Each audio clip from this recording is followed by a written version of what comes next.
Alrighty. So, last we left off, we recovered from an attack in House Jarosco. An attack of interesting beasts or monstrosities from somewhere else. Having just awoken, the two Warforged, or hidden Warforged, Shapiro and Onus. What came with them is a pulse of energy, and these creatures that seem to hover around everyone's shoulders. Most clicking that they were the resemblance of their dream selves. The creature taking on this form, and maybe trying to intimidate what they were trying to kill. At the same time, Ghost had a red shroud start to appear around him. Starting the fight and aiding each other, started taking them down one by one. Vargir running around the corner and finding a large brain-eating creature that he was not on board with at all. That was trying to get Lionel's mind and remove it. But nevertheless, he ran up and started ripping limbs from limbs, quite literally, from this thing, with Puck's help as well. Molokov and Hera holding the back lines.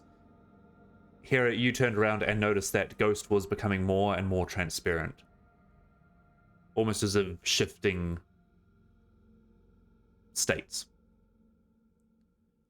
In a last resort, you grabbed your earring and tried to send a message to Ghost, feeling that it connected, but not getting a response, only getting static.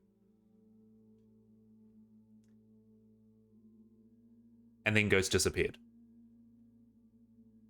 Finishing off the fight, and cleaning up. Puck calming Lionel down by giving him a task of healing him, trying to get his mind off this thing that was trying to... you can tell that Lionel has never seen anything like this before in his life. There was a knock at the door, and Molokov very gingerly answered it with the locks on and everything. You saw two officers of the law, you might call them, guards, city guards, with two dormant mage hunters behind them, asking if anything had happened in here. They felt a presence Malikov successfully deceived them, telling them to move on, but getting the intel that there was almost a lockdown of magic in the city. Sharing this with the rest of the party. Puck ended up going next door to House Galander, meeting a fellow agent there, sending off his letter, and learning that there is more of a restriction of magic in the city, as they believe that that is the proper way of progress. Finally, we got everyone together, Onus and Shapiro, revealing that you may know their secret now, but it would be wise to maybe keep that to yourselves before, so that they can explain a bit later. That Lionel definitely does not know, and that maybe people don't need to know this. They seem pretty adamant of keeping this under wraps, but also not too surprised that you had figured it out. Lionel came back downstairs with a case full of golden circlet veils. Little circlets that sit on the top of your head, and a sheet of golden fabric that went over your face. Hands them out to everyone, and as you make your way to the meeting of the council, they put them on, and they disguise yourselves as not being identifiable. You see everyone around you, all the townsfolk going into this meeting, as soon as they don this veil, they suddenly lose all features. Almost like the whole audience of this chamber is anonymous. But yet, everyone in town seems to be here. As you sit in this Colosseum-like dome, the little fairy fire lights that dim around, you notice that there are dormant mage hunters surrounding, maybe 4 or 5, right at the edges. And just as the council is introduced, who you think is the Duke walks out, a platinum dragonborn. And he introduces each of the council one at a time. You see black, blue, brass, bronze, copper, gold, green, red, silver, and white dragonborn each come out respectively. Some male, some female, all wearing noble robes as they take their seats in a circle around a central half globe, almost like crystal kind of form. Seems to give off some swirling energy, very slow, and then it gives a pulse.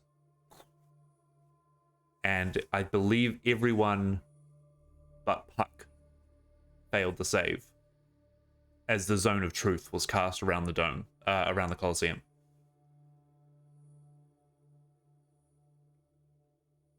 As the council starts, there is a lot of very mundane politics to start with. You hear about the Duke heads it, and he leads the talks. Occasionally, one or two of the other Dragonborn will pipe up and say something, but it is not argumentative. It is very civil, and you hear agreeances from the crowd and also disagreeances from the crowd, but it's not shouting. It's more, grumbles, and that's when they sit on a topic a bit more. So maybe the first one is about some fishing rule down in the harbour. There's a little bit of discussion about it. And then they move to a vote. And when they vote, you feel an energy around the room. And the Duke turns around, and next to the half sphere in the center, you see him pick up or take off a cloth from what looks like almost a warhammer. A long, almost steel handle that goes to two, how do you describe, those big double warhammers, but it's not stone at the top. It's almost a grey, rocky material. You're not too sure what it is, but as he unveils it, it gives off a slight white light, almost like moonlight. And he picks it up, and he has to hold it with 2 hands. And he announces, "The moon hammer shall decide the votes, as always. Those for," and he will recite the new proposed fishing rule for the harbour. You feel the room shift as people raise their hands. The whole town is voting on this rule that could affect the fishermen. And one by one, each of the Dragonborn in the circle also raise their hand. For these smaller ones, it doesn't matter which way you vote or not. You would have had context and such, but you feel the hammer as he hits it down on the ground. He doesn't swing it down, he just hits the pommel down on the ground. And yet again, you feel this energy in this room as they pass the vote. This goes on for a couple more mundane things. Something happening in the streets, tolls at the gate, so on and so forth. But you get the sense that from what you've heard and what you're seeing here, that unanimously the town decides on the votes of what happens.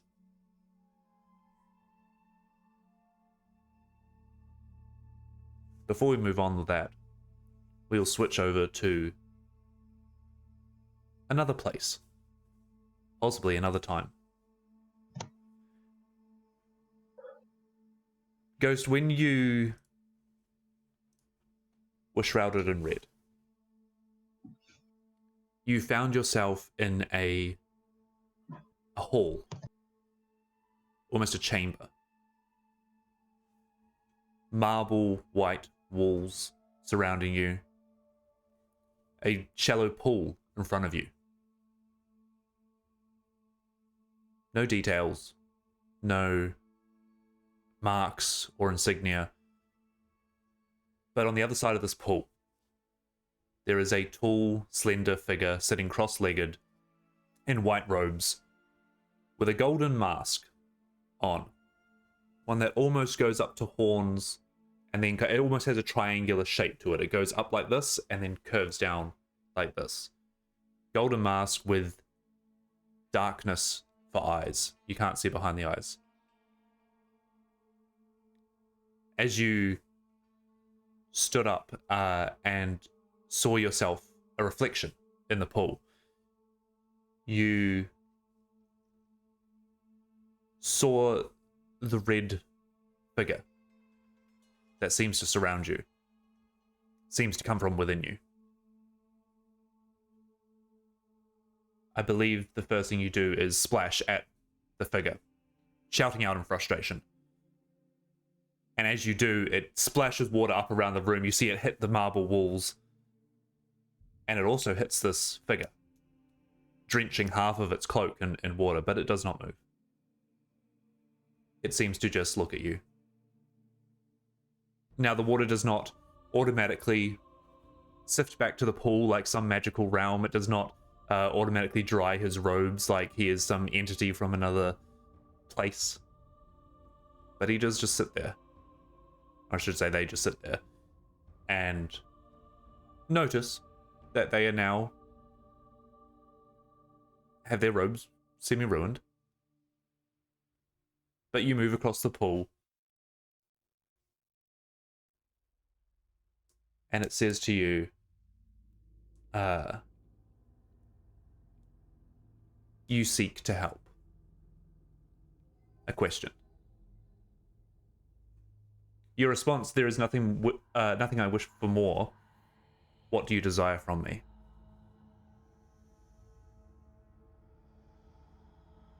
It then starts talking to you in almost riddles. You can tell that the voice is almost of an angelic form. And you realize that you are talking in celestial to this thing. Both responding and hearing celestial. The tongue is present. You are not new it speaks again, confirming that you are both speaking Celestial.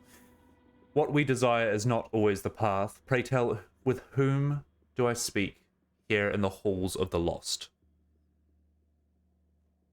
As it remains seated.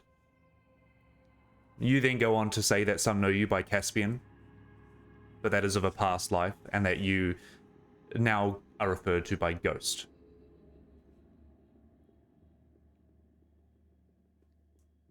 It tells you that it admires you for holding on to the past, but not letting it carry you down, whilst also looking forward and seeking a new path forward.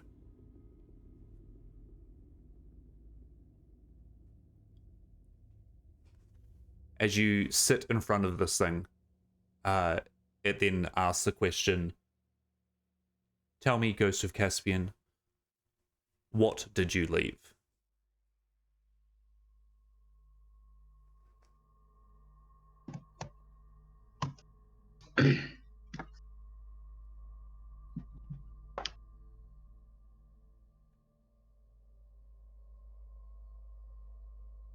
Ghost sort of semi-frustrated look that many of you have seen many times before. That sort of half scowl comes with a lot of emotion.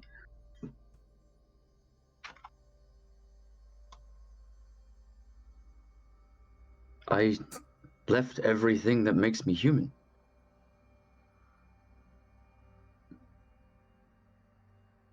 I don't feel like I exist anywhere. I have nothing but my own view of the world and the people and the places in it.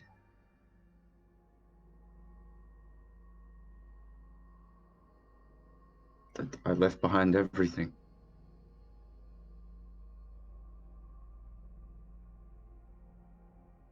I left myself. As you say that, you see it kind of sigh and look you once over. You then realize that as it starts to stand up, it's not standing, but it's still cross-legged and starts to float.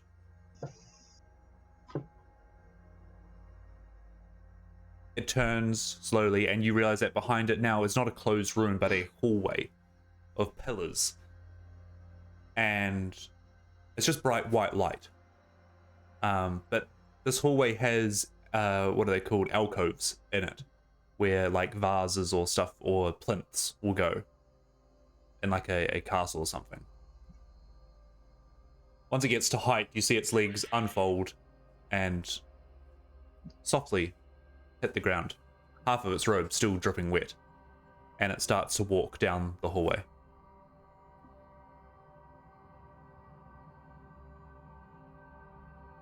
I'll follow it. Sure. Give me a perception check, please.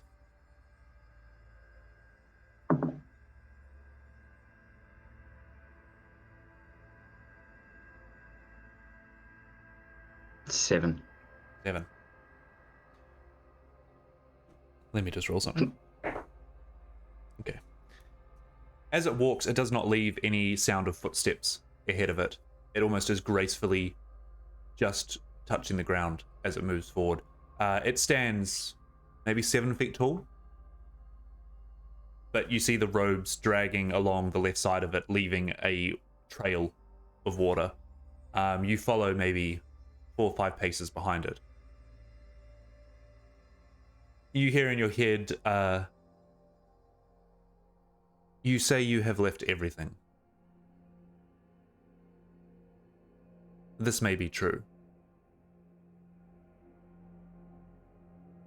But you are here to help us connect everything in its right place and its right time. And as it does, it kind of gestures a hand on the camera up, you know, like really loosely to the side. And as you look in the alcoves, you see a almost ghostly spiritual form of a tabaxi. And this tabaxi has a metal arm, has the same colored fur as Molokov, but it seems to be draped in these same white robes. You see the next alcove has one that looks like Hera, and you notice that the next 3 or 4 are your party. Each of them are not lifeless, but they seem to just be numb to all their surroundings.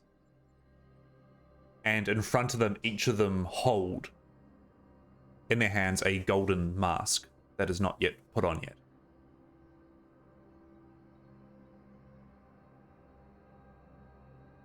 To you, it says to you, this is everything.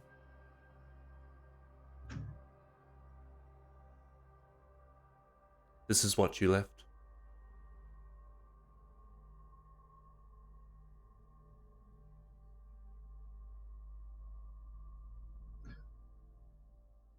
This is what I found. Continues walking and says, these have not yet donned the mask of the Undying Court. It is not their time.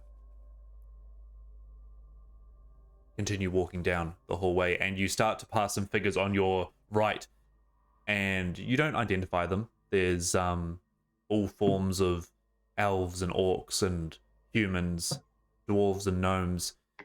And you find that you've been walking for a while, but a lot of them are wearing the masks.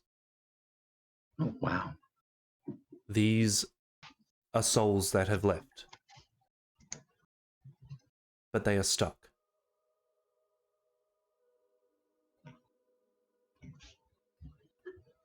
Something is corrupting our passage. Something is not letting the dead die.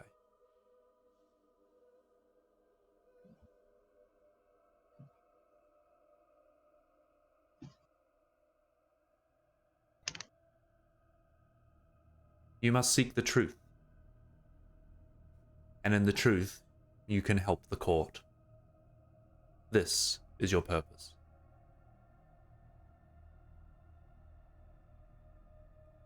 Continues walking down, and now the alcoves don't have any bodies in them. They are empty.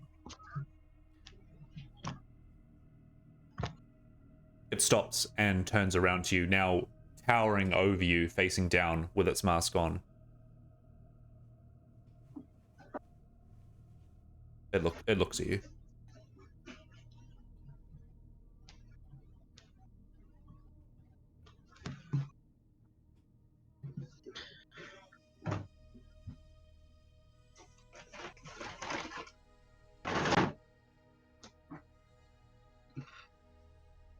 Where do I begin?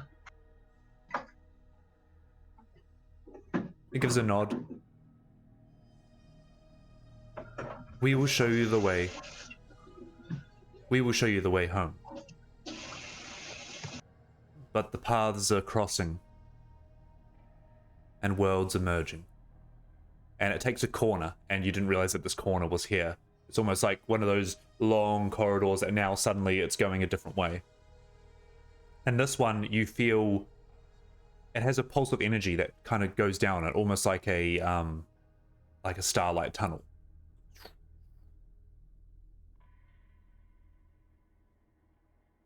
I can go no further.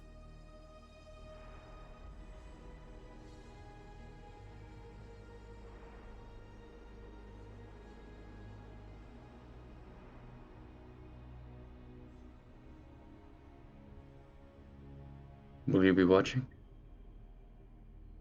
You feel that, even though you can't see its face, it grins. We are always watching. And you see a light sheen of red energy start to surround it.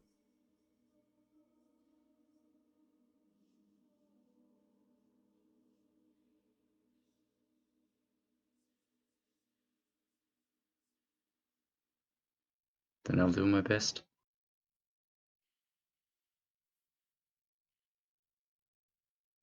It watches.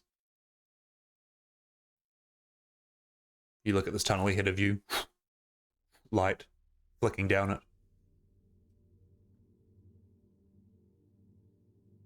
I'll stare down the tunnel for a moment, and then, without looking back, we'll walk forward. You start walking forward, and I would like you to make a wisdom save for me, please.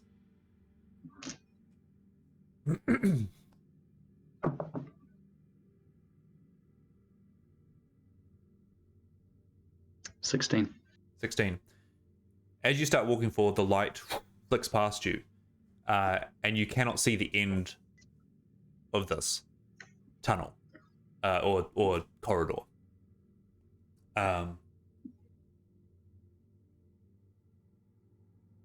Flashes faster and faster. And then you see something at the end. It's almost like an opening. You can see like that portal kind of magic around the outside, but it doesn't look familiar. It almost looks like a cavern. This is still 200, 300 feet away. And in this cavern you see crystals on the walls. You see stalagmites and stalactites kind of going right down to touch each other, but they have a grey granite kind of look about them. And you can see in the shadows just in the back of this cavern a large form, a silhouette of something big. And you know it's a silhouette of something because you can see a tiny little piercing of blue that would be an eye looking back at you. But then at the portal you see something crawling in.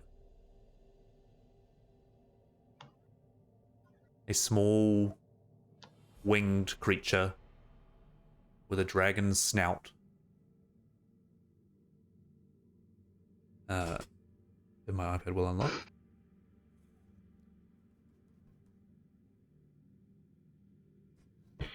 Horns wrapping back round a kind of dull, muted red to its scales, and wings, leathery, crouching back, and you see it as holding a long, scaly dagger.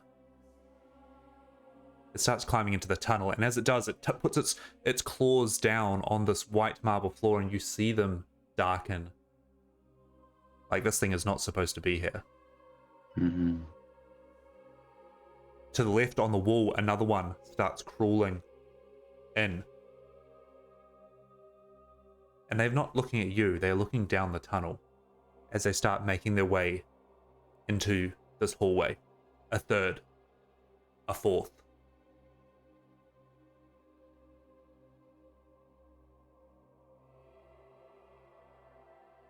What would you like to do?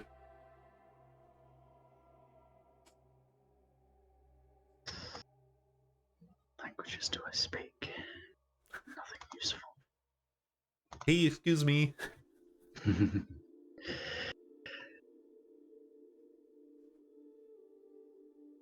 I know I get the feeling these are not meant to be here.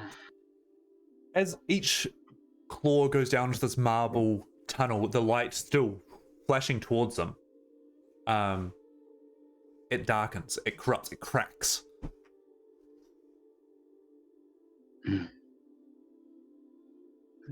They are not meant to be on this path.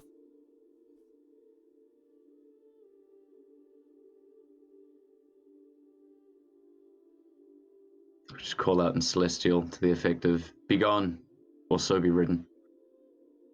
Towards these beasts coming towards you? Yeah. They seem to pay no attention to that as they continue to skulk their way into us. A fifth, a sixth. Dear Lord.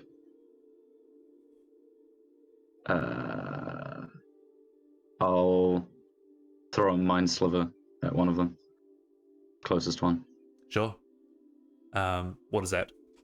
It's a intelligence saving throw. Intelligence saving throw.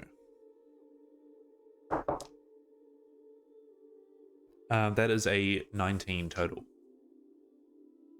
passes. I think that's save or suck, so nothing happens.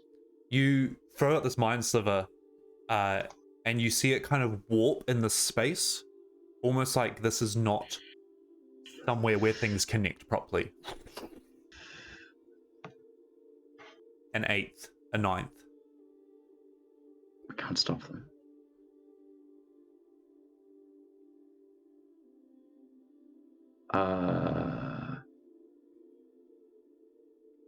And they're getting closer. Oh boy. They're crawling through the way in which I'm trying to leave. Correct, yes.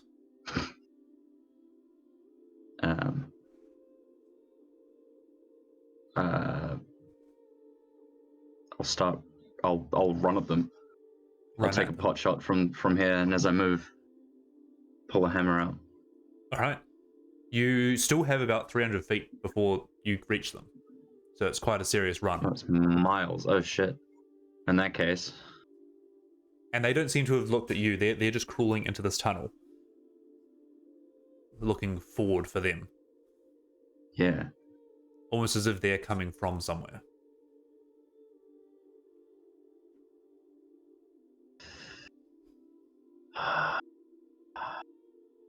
I feel like they shouldn't be here. I have to try. At least push them back. So I will. I don't know what I have on me. Do I have a gun? You go down to your holster, and your gun is there. Do I have more than one bullet? You open the ammo. I think, yeah, give me a wisdom check.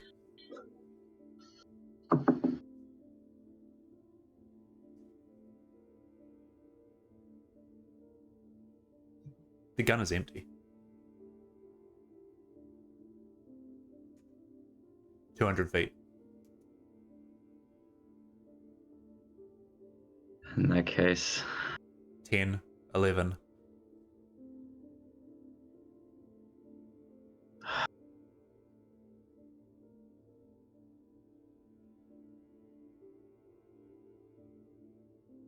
I'll pull out both hammers. Pull out both hammers. Cross one over my chest. Cast heroism on myself. Okay. Just a small piece of that red aura that goes envelops Don's shoulders. Close my eyes, take a deep breath. And just get all the thoughts that pop up. The memories, Molokov, Puck, Vargir, Hera, Vathrond, the mist, home. Just push them out till I fade to black. And sprint.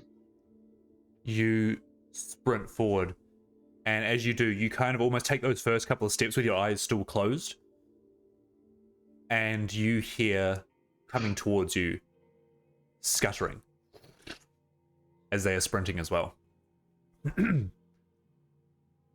Back in the city,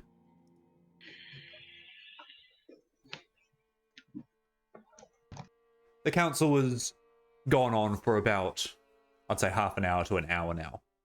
And you are seeing the ins and outs of the politics of the city. But now has come the matter of the day. The Duke stands up and he says, "Now, citizens of New Throne, I know you are troubled. And we are troubled too. Some of you have reported disturbances. And not of a kind nature. You hear real tiny murmurings through the crowd. This is not a popular thing. It hasn't affected a lot of people.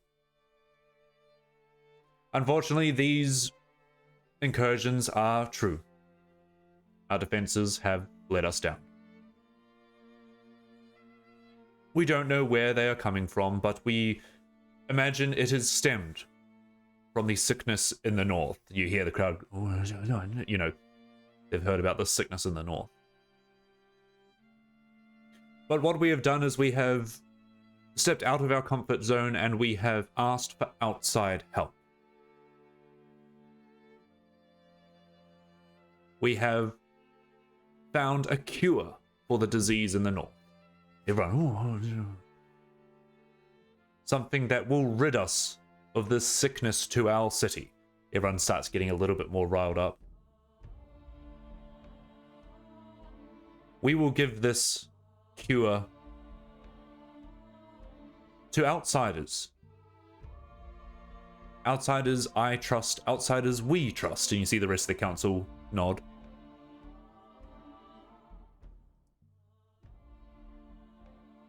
These outsiders will take the cure north, and they will rid us of the sickness that is plaguing our city and that is weakening our defenses. He kind of starts giving the like pep talk that the city starts getting behind. You can hear them all kind of whispering to each other. But as the way of New Throne goes, we cannot send such a important quest without the permission of the city.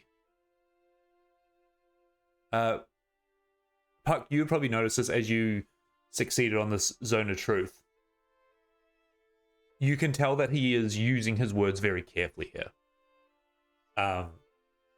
And you almost kind of feel like, I know Puck wouldn't be convinced by this, but you feel like how someone could hear this in a certain way. You've seen politicians use this kind of way of speaking as well, but he is not casting any spell on. He's not trying to cast like command or something.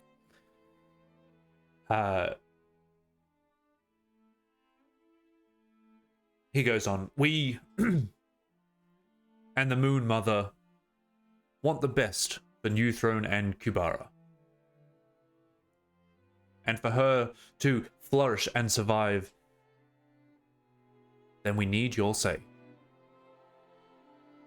He goes on, like, he spends a bit of time on this, and the message he is getting across that to send this cure out with outsiders will save the people in the city without harming the citizens here. A win-win, if you will. Most of you will have felt that the Moon Mother is fading. You hear, oh yes, yes, yes. You might have noticed that your bread does not rise in the morning. Your fish are not fresh from the net. The Moon Mother looks after us. And without her, we may perish again. Fear starts spreading through the crowd. And he reins them back again. But alas, with this sickness gone, New Throne will flourish as it has always done. And we will be as one. Everyone kind of cheers at that. Now, I need the town to vote. Are we okay with sending this cure to these outsiders? Everyone, automatically, you feel the intense pulse of positivity as everyone raises their hands. You can almost see, well, not that you can identify individuals, but you can almost feel that there is no one against this. Maybe one or two sporadically put out, but all the council puts their hands up as well.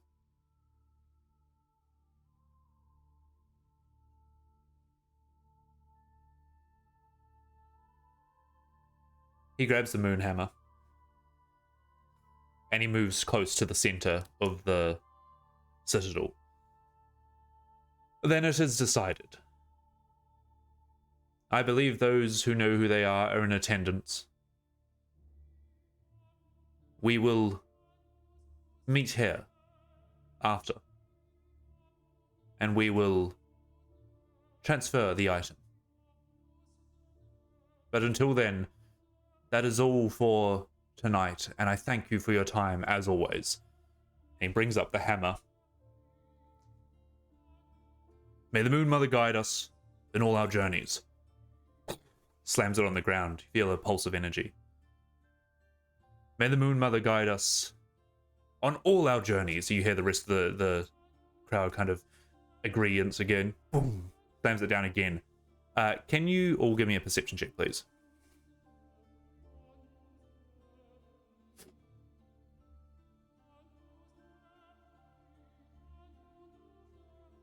First roll of the day was a natural 20.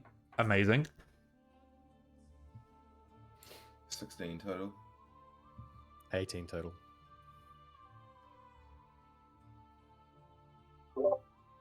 6 total. Nice. Kara, you more will probably just be noticing like all the hurrah around you. And you notice that now that the session is coming to a close, the pods on the outside are kind of just floating away. As if their job has been done to make sure that no shenanigans happen. But speaking of shenanigans, the rest of you, as this Duke is slamming this Warhammer down into the ground, you see the orb in the middle of the room flicker and pulse, almost arc a red color.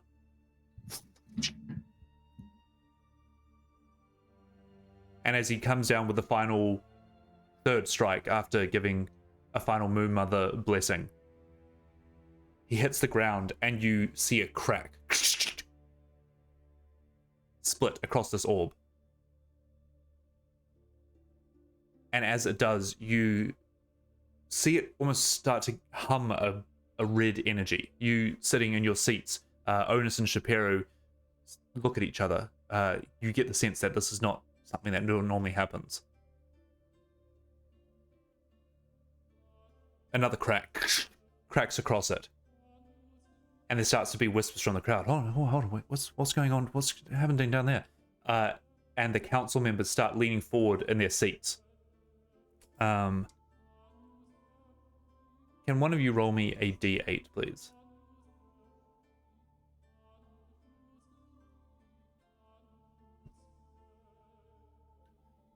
Ghost, let's go Ghost. I've got him here. Okay. Sorry, I just rolled. My mic was off. It was 6. A 6. Nice. Another crack happens. Let me just get to... Another crack happens, and you see 3 strings of red energy fly out from this orb. And they swirl around the back of 3 of the councillors' chairs. And when they hit the back of the councillors' chairs, you see it take, all 3 of them take on a form of these winged draconic beings holding daggers. And they stab into 3 council members. That is where we're going to roll initiative. As you guys see this. Dale and I simultaneous, like, what the fuck? We haven't slept since the last time I cast spells. We're not allowed to be combat. You've had a short rest. I kept. What in the sweet fuckery is this? You're telling me. Yeah, I am spelled out. I think I'm actually doing alright. Also, I can't. Says cast the spells. fighter. Crossbows loaded, we're good. I literally don't even have the spells tab. Of course. I took a spells tab once. It was wild. Nice. Y'all imagine D&D acid, where just like for 1d6 hours you have the ability to cast cantrips. Amazing. So, as you see this, come on, center. There you go. This orb in the front of the room, it's cracked now, and 3 of these Draconian beasts. Sick map. That's fucking beautiful. Hang on, so those guys came out of this and they moved to those pillars. Is that what's happened? That's correct. Yes.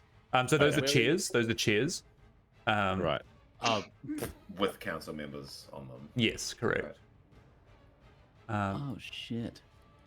Hold on, let me show you what they look like. Is this the leader, the Duke? Yes. Yeah, cool. And what has the crowd kind of dispersed at this point, or is everyone?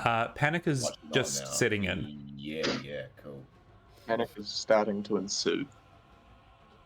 Oh, where This is... music is making me panic. Oh, there you go.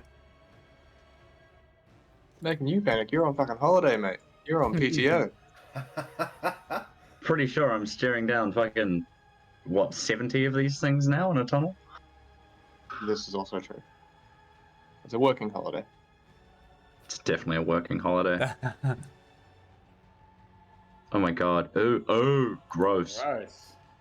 I thought they were kobolds. Those things are huge.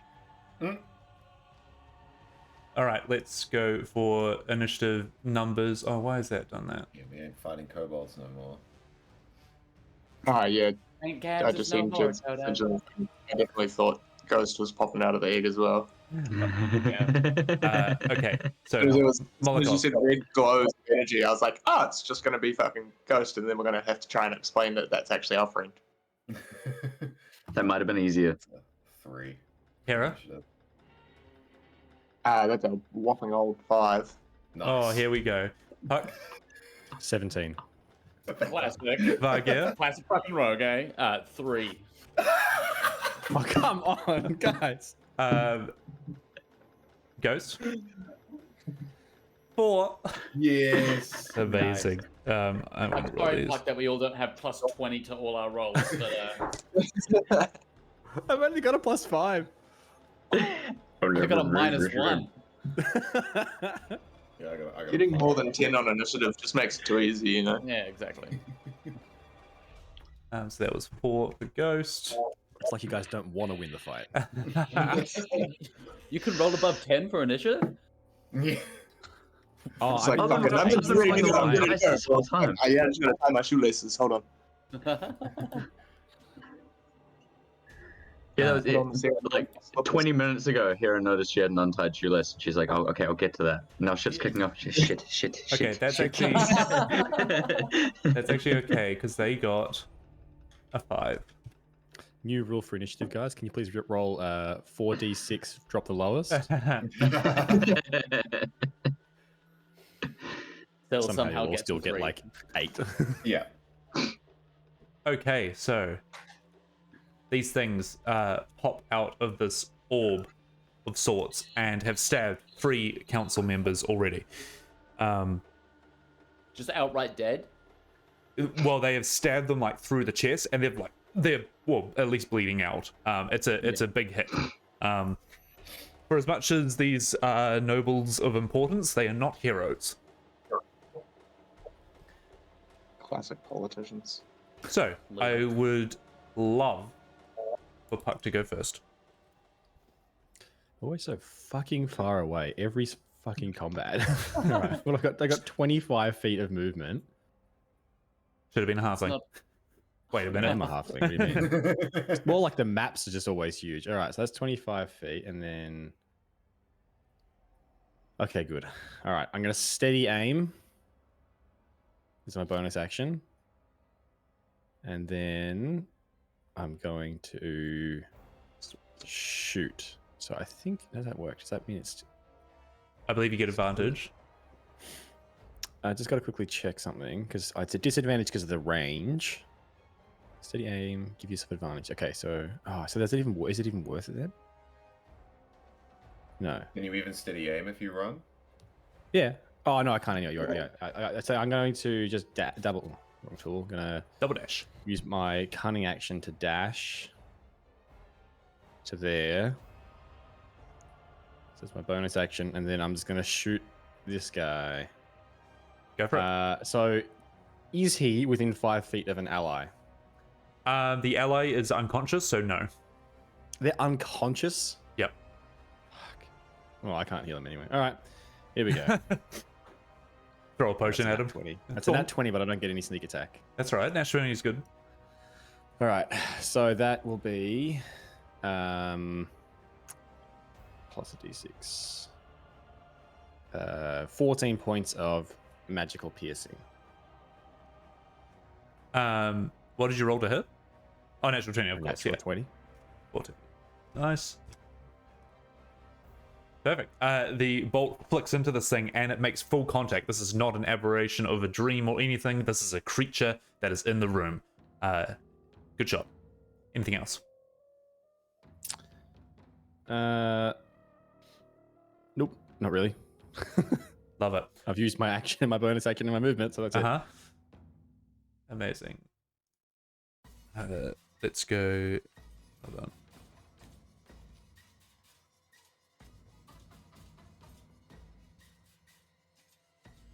Okay. After you, we have Onus, who worth pointing out as well, everyone's still wearing their veils, so you just see one of the veiled creatures move forward and then an arrow come out from it.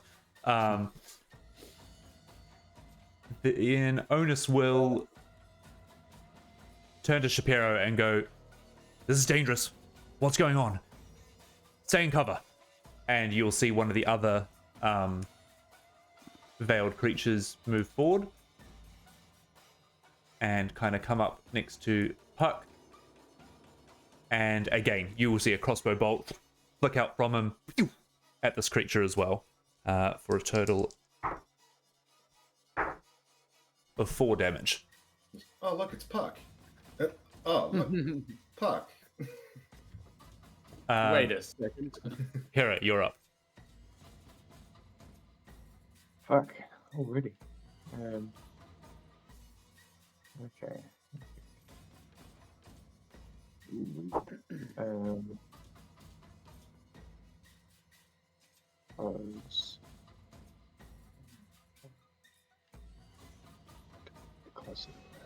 So.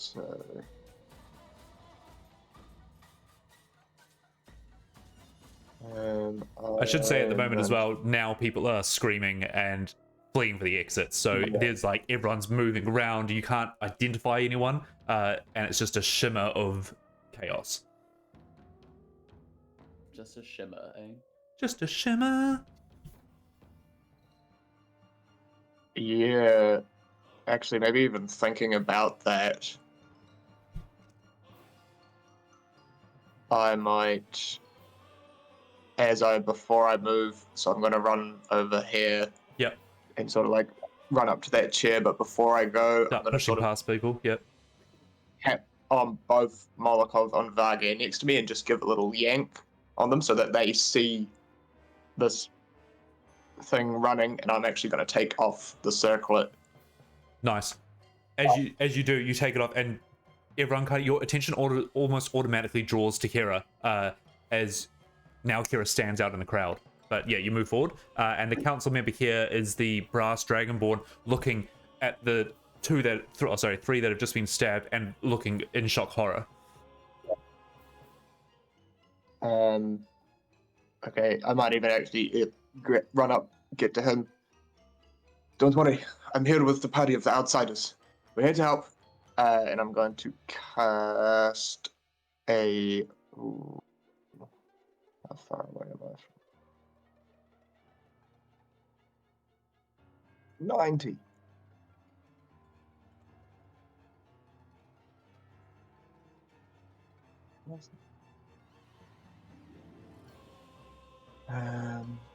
Yeah, okay. In that case, I will cast a Ray of Sickness at this one over here. Nice. Oh,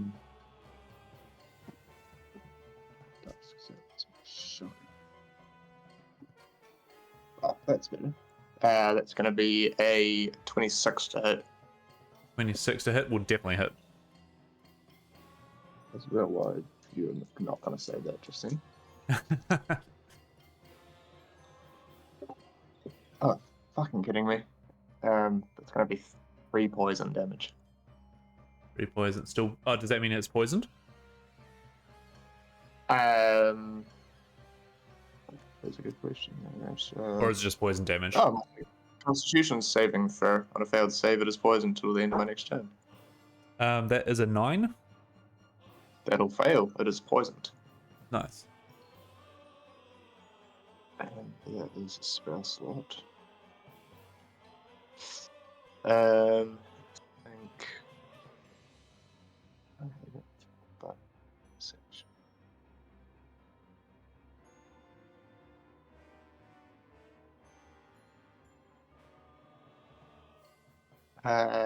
no, I'll just sort of brace myself against this chair and probably start sort of looking at that center orb and seeing if it looks like anything else is coming out of it. Sure. As you look at it, you see the cracks are now like really deep into it, but you see there's still this red swirling energy inside, mixed with purple, mixed with blue. It looks like it's still active of some sort. Yeah. And you also see the Duke next to it, just looking around, holding this warhammer, kind of like looking at the panic that is ensuing. But that brings us to their turn, as we're already down at initiative 5. Love it. All right, well, this one, I believe its rolls are at disadvantage, but it'll make a perception check to see if it can see either you or Onus, Puck. No, you see it look around and all the golden veils are moving, and it kind of, before it 40 feet, you reckon, flies to there as it sees Hera, and then it will action dash into it. As it comes right up in your face, holding this dagger, you see the blood already dripping off it, and it just it comes right up to you, seeming to ignore the ones that are still in the veils. But that is it. Oh, sorry, there's 2 more, aren't there? They're going to spot the Duke and go 30 feet that way, and 30 feet that way. But that ends their turn. Molokov, you're up. Yeah, sure am. So there's still council members sitting in the rest of these seats? The rest of the chairs, yeah. Yeah. So I probably should put a little dead. Yep. Dead.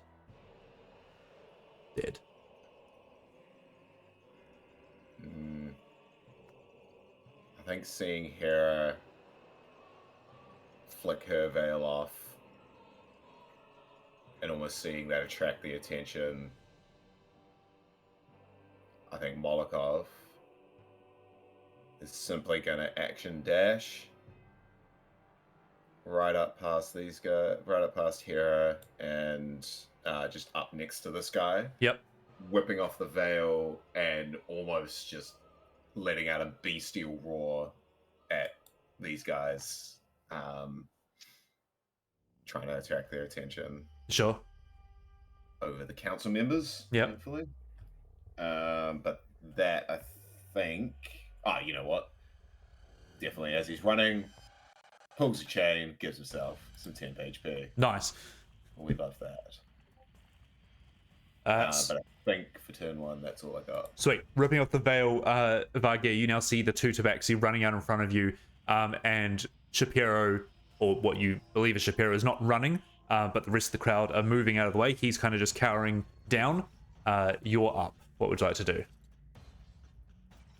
Yeah, so I think seeing Molokov just run straight past Hera to the center, I'm going to come up to Hera, kind of like hand on Hera's back, but swinging the mace round to the side to clobber the one in the face that's in front of her. Yep. So I'll just give it a little whack. Fuck my ass. Please hold it. Yep. Okay. So it's just gonna be a straight up 6. You run down and like go to swing it round, but be like 2 more people are running past you. And you're like, no, just. Oh. Yeah, great. Did you take your circlet off? I will. Yeah. Okay, sure. I do have some questions though. Yeah. Really quickly. Yeah. One, the portal that we saw this crack out of it, did it show any resemblance to the ones that I saw the things coming out of, the one I threw the pot at? You know how I saw that coming out of its little thing? Oh yeah, sure. No, this is not the same state. Sure. Okay. Yeah. Not the same thing. And secondly, do these creatures show any resemblance to the draconic creature that attacking us on the ship? Yes. Great. Good to know. Okay. Yeah, cool. That's all. Give me an intelligence check, real quick. Okay. I know it's not. I know it's not strength, but not your strength, but. Oh, that's an 18. That's an 18. Cool. That's so plus 0. this you have probably definitely seen in your travels. These kind of stones are almost waypoints between one place and another. So for something to come through it, whether it's doing it forcefully or not, it means they are coming from somewhere, if that makes sense. Yeah, right. Okay. Whereas what you saw in the house was a split in reality. That's a weird kind of, let's just put that in the back of our brain right now. This you've seen before. These are definitely it's a waypoint stone or a tunnel to somewhere else. Yeah. As I'm kind of like squeezing through people trying to whack this, start speaking to Hera while I'm behind her, just reiterating that what they came through, it leads somewhere else. They came from somewhere. Nice. Okay. Sorry, let me just quickly see if I can do this. You know when you try and search something, you remember that you can't spell.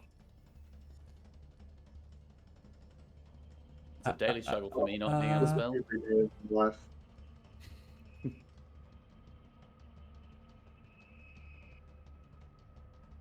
And then you try and search it like 3 times, but each time you can't spell it right, so you just give up. You just go, oh, I'll never know what that word means. Yeah, when you're searching for a creature, though. All right. Shapiro will stand up and get on the right layer, Reese. He'll look at what's going on and look down at the 3 of you. And I think you're the only one in reach. And he goes, Varga, give him your all. And you see him reach forward and you feel a burst of energy come within you as he casts haste on you. Cool. I will find the spell. Yeah, you look because it will be on your next turn that begins. And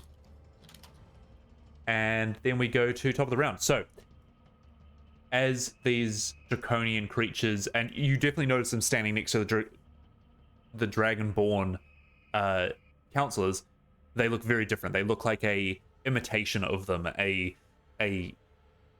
idea of what a dragonborn should be. These wings are not properly formed. They skulk across the ground.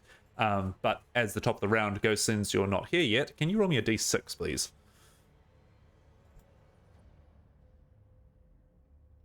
A 4. Lovely. More 4s. More 4s. As 2 more bursts of red energy pop out. And let's go 1 here. And 1 here. As 2 more of these creatures take form behind council members and stab. This is when the council members start getting up from their seats, the rest of them that are remaining, and moving. So... Oops. Dead. And at the same time, a 3rd burst of red energy flourishes out from the central orb, and coated with these almost not wings, but a shroud of red energy, almost a helmet and armor of redness. You guys see Ghost appear at the other side of the circle. as you open your eyes, Ghost, and you are in this chamber, and you see these creatures that you ran towards flicking out in all directions, stabbing these dragonborn that you do not know who they are, but then you look across the circle and you see Vargir, you lock eyes with him, and you get that sense of belonging. You see Hera and Molokov as well, but you cannot see the rest of, you can't see Puck, Onus, or Shapiro. What's also confusing to you is that there is a flurry of golden energy around this place as people are moving. They have not removed their veils yet. And finally, there is a platinum dragonborn holding a warhammer standing next to Molokov, looking worried. But it is not your turn yet. Puck, you're up. Cool. So when these things appear, so they're coming out of the crystal, Looks like it, yes. but they're not coming out as a form. They're coming out as like a burst of energy. That's correct, yeah. And they're all coming from the same part of it? Yes. All right, cool. Puck is going to use his grappling hook to sling himself up here. Sure. Like above it. It's raised, right? It's on the ground. This thing. It's like Okay, it's yeah, like a well, then I'll dome shoot on it. the ground, yeah. Yeah. No, that's fine. Yeah, cool. So I'll hit that and I'll land, try and land pretty close to wherever they're coming from. Sure. And as I get to it, I'll call out to Ghost. Ghost, are there more coming? You can respond. There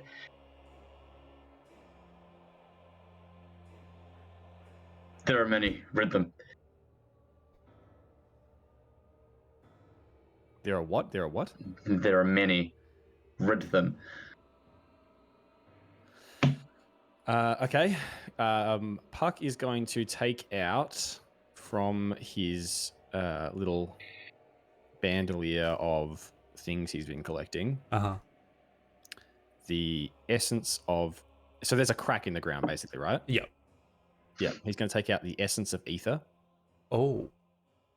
and he's going to smash that through the crack and drop it into the other side. Okay. Can you read the description of what that does? A creature subjected to this poison must succeed on a DC 15 Constitution saving throw or become poisoned for 8 hours. The poison creature is unconscious. The creature wakes up if it takes damage, or another creature takes its action to shake it awake. It is inhaled. These poisons are powders or gases that take effect when inhaled. Blowing the powder or releasing the gas subjects creatures. It says in a 5-foot cube, but you and I have talked about this before, Yep. and we said it would probably be a bit bigger than that. Yep. Yeah, basically, even holding your breath is ineffective. So I'm smashing it through the portal. Cool. Gotcha. Nice. As you like smash it in, you do feel that this glass does kind of give way. It almost wobbles when you press your hand into it. It gives that kind of feeling that it does go somewhere else.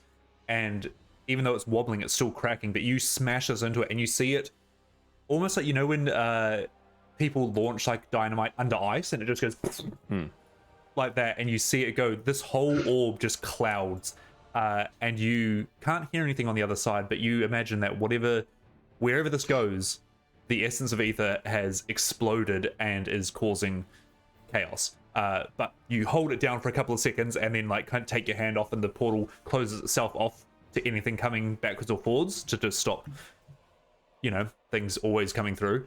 But that is a definite success, and it has definitely changed the outcome of what was about to happen. So good move. Yep. And Puck is going to he's going to rip off the other mask, and beneath it, he's still wearing his dinosaur mask. Love it. Just like Scooby-Doo, the whole thing. Like. Yeah. And I'm going to say that was probably all of my action and stuff. And so he's going to just hunker down and have a look at the things that are around him. Sure. Yep, and that's his turn. Great move. Great call. Onus is going to... He's close to one, isn't he? Yes. He's going to move up. He's going to make a multi-attack with his rapier on it, as he removes his veil now. Nice.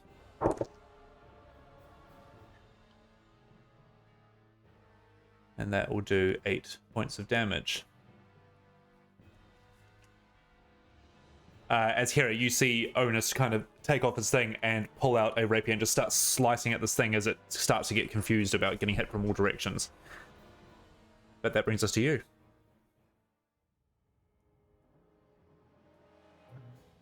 Okay. Um,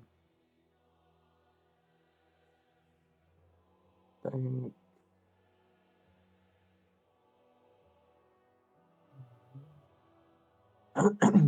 um,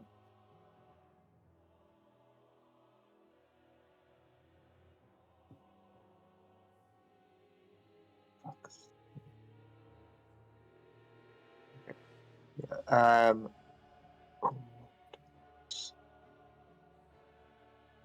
don't like this at all. I think what I'm gonna do.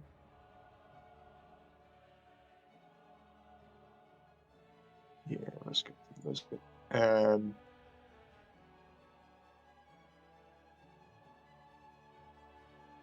I'm gonna just try and like slip out, get up to. Oh no, I'm not gonna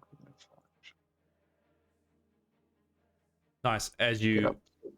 start moving away from it, it will try and swing back at you with its dagger. Yeah, that's cool. That is going to be a 12 total. That'll miss. You feel it like brush past you. Yeah, just a couple of hairs. And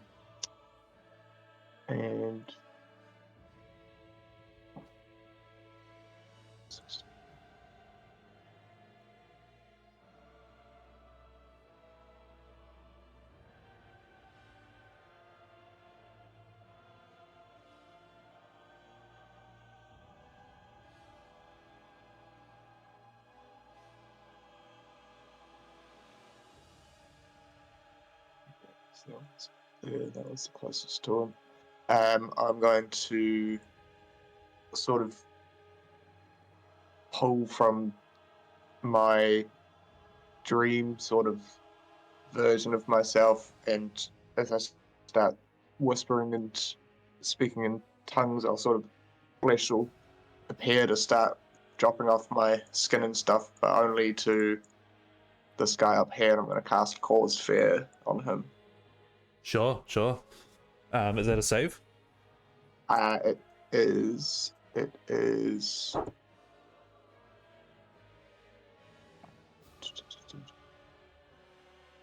Wisdom saving throw. All right, that's a 9. Sweet. That will fail. So it is frightened. It can repeat the saving throw at the end of each of its turns. It is frightened. Okay. Yeah. But that is concentration, so I will be sort of still just like everyone else will just see me sort of muttering to myself and eyes sort of flickering, half rolled back.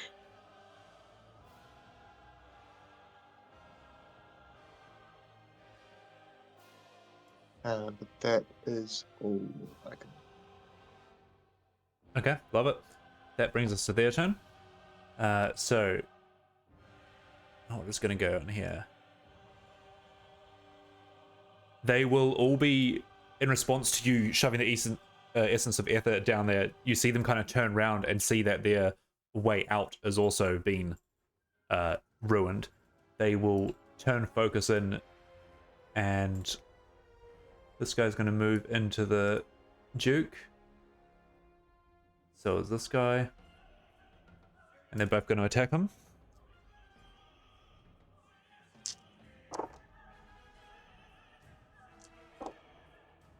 They start lashing at him with daggers, and he kind of tries to move out of the way, but a couple of big hits go to him, and he grabs the warhammer and swings it round and knocks one of them back.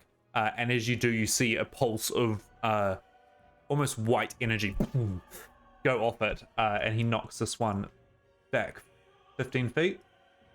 But then the other one comes in and cuts up against like the side of his ribs, and he falters and goes down onto one knee, but he is still standing. This one up here is scared, so it can't move closer to you. Is that correct? But it can move across. And it will attack Ghost. It'll be at disadvantage because it's still within sight of Yeah. Hera. So as long as it can see me, it's got disadvantage. Yeah, so that does not hit with those attacks. And is there anyone else around? Oh yeah, this guy here is going to move in to here and take a swing at the Duke as well. That is a 19, so that will again start like against the back of his leg, and he falls down. At this point, the other counselors have left their chairs and have run to their respective like chambers.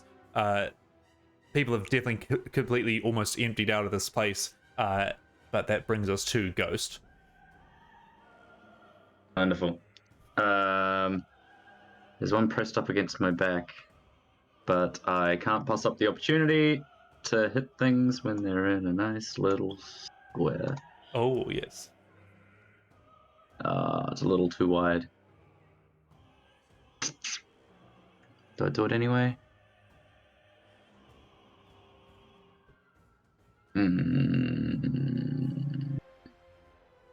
Yeah, sure. Let's do it anyway. Let's toss out one of the like ticking canister grenade type things and pop a fairy fire off. Oh, nice. So who does it hit? These two? Right here. It'll only hit those two. Yep. So it's a dex save. We've got an 11 and a 17. Fail, pass. Cool. So that one has fairy fire on it.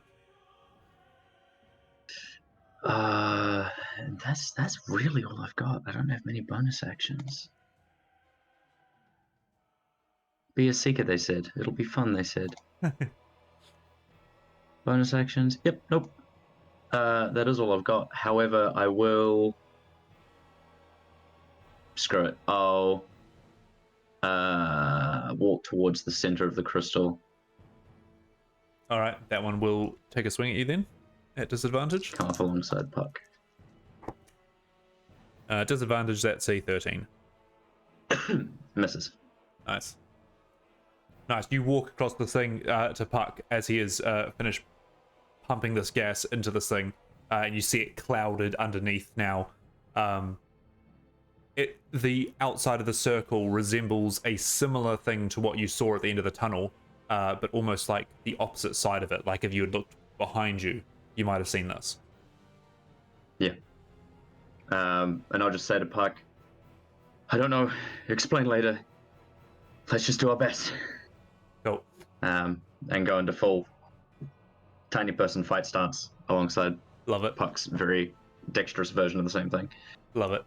Molotov, you're up.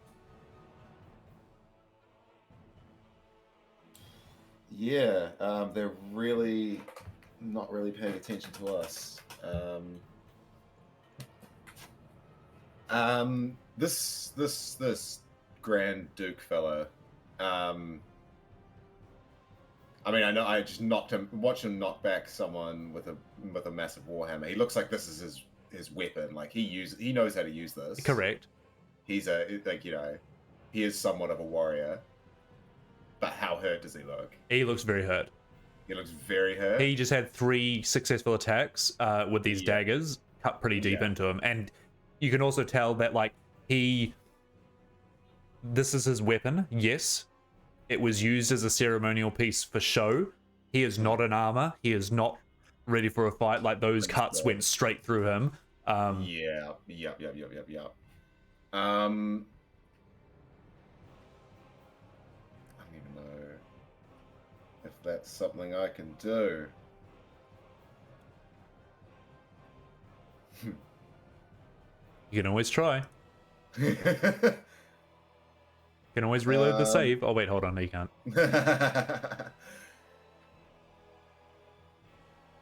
Can I use my bonus action shield shove to shove him like back over here?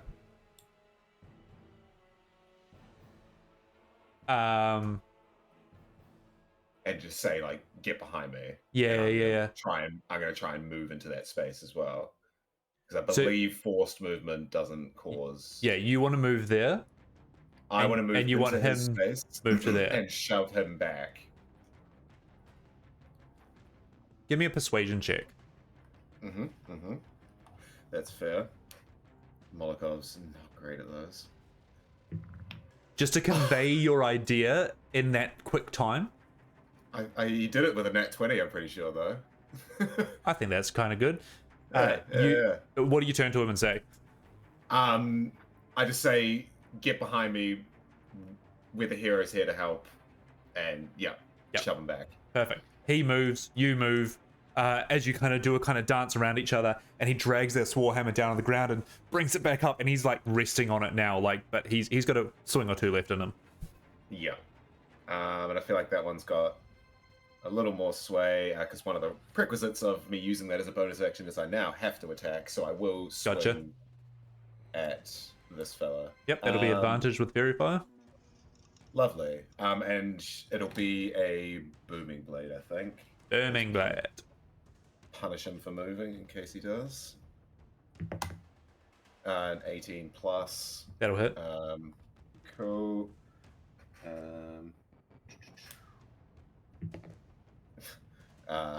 It's the booming blades. Oh, wait, it's still normal damage, so 5 points of thunder damage. 5 points of thunder damage, nice. And if he moves, he'll take another d8. Gotcha. And that's all. All right. That will bring us to Big V. Hasted. Yeah. Seeing 3 over there stabbing the shit out of the Duke, I'll kind of look over to Otis and Hera and give a nod of I'm going over there. Yep. And I will move. My movement speed's doubled. Yes. Okay. So I'll move right in front of the Duke, and kind of like in a Marvel Cinematic Universe, kind of tag team this fairy fired guy with Molokov. I'm never gonna say tag team again, but I'm gonna give him a couple of big whacks at advantage, and yeah. So that's a 18. That'll hit. You have a damage? And I've got a second action, so I'll just do the second attack as well. Yeah, go for it. And then add all the damage together. Yeah, that's a 16 for the next attack. That'll hit as well. Okay. It's not much, 7 points of bludgeoning damage. For both attacks? Yeah. 7 And points. your strength modifier twice? Yeah. Wow. Or wow. low rolls, unfortunately. Buddy. You come up and you just run across the thing and just start smacking the shit out of this thing. You like beat its wings away, and it looks like it's getting pretty hurt by this thing, whilst also glowing purple. I did lie. I rolled a 4 and a 1 plus 2, but Michael's right. I didn't add my strength twice. So 2 more. So 2 more. So 9. Nice. As it like recovers, and you just like put in a little punch at the end as well. Yeah. Just to give it a bit of flavor. Yeah. But main focus is kind of like making sure that just covering the Duke. Yep. Cool. Like shield wall up. Love it. Yeah. Shield and Vargear protecting him. That's all you can ask for, right? That brings us to Shapiro, who will kind of keep moving around the outside. Won't really do anything action-wise, though. Top of the round, Puck. Top of the round, you notice, so you can finish your food, that the portal again tries to kind of almost swirl, like something's happening behind it, but nothing happens. No more appear, and you're up. Sick. All right. So there's only those 3 left, is that right? There's one above you. There's Two. yeah, cool. 3, 4, 5.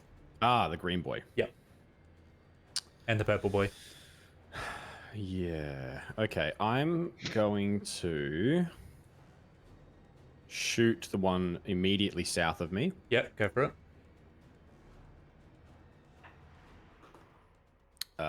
It's a 17 on the dice. That'll hit. Yep. And I will do sneak attack on this guy. Nice. That is 14 points of piercing. Yep. I will use my Whales from the Grave to hit this guy for... Oh, wonderful. Is it 1d6? Sorry, I've got to check again. Is it 1d6? Yeah, 1d6 of necrotic. It's a 6. Nice.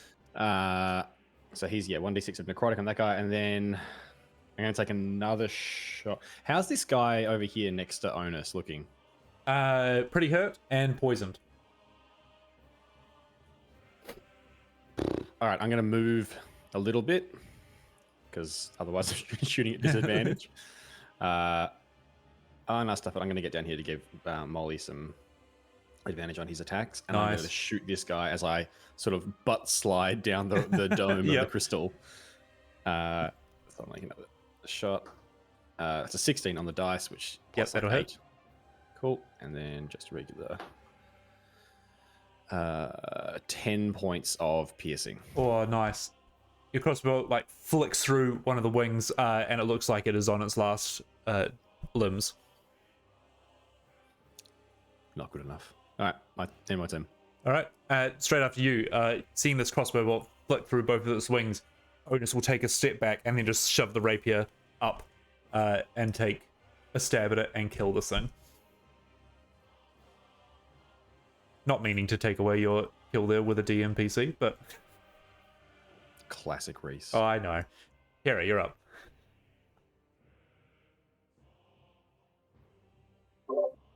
Mm-hmm.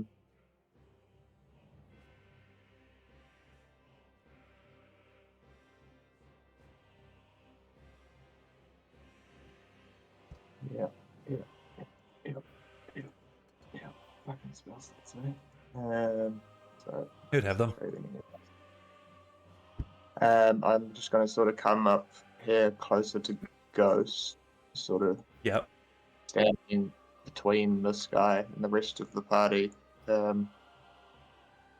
suppose still just sort of murmuring and whispering and holding that sort of fear into that guy, but trying to like almost get his attention to be looking at me, not looking at anyone else. Yeah,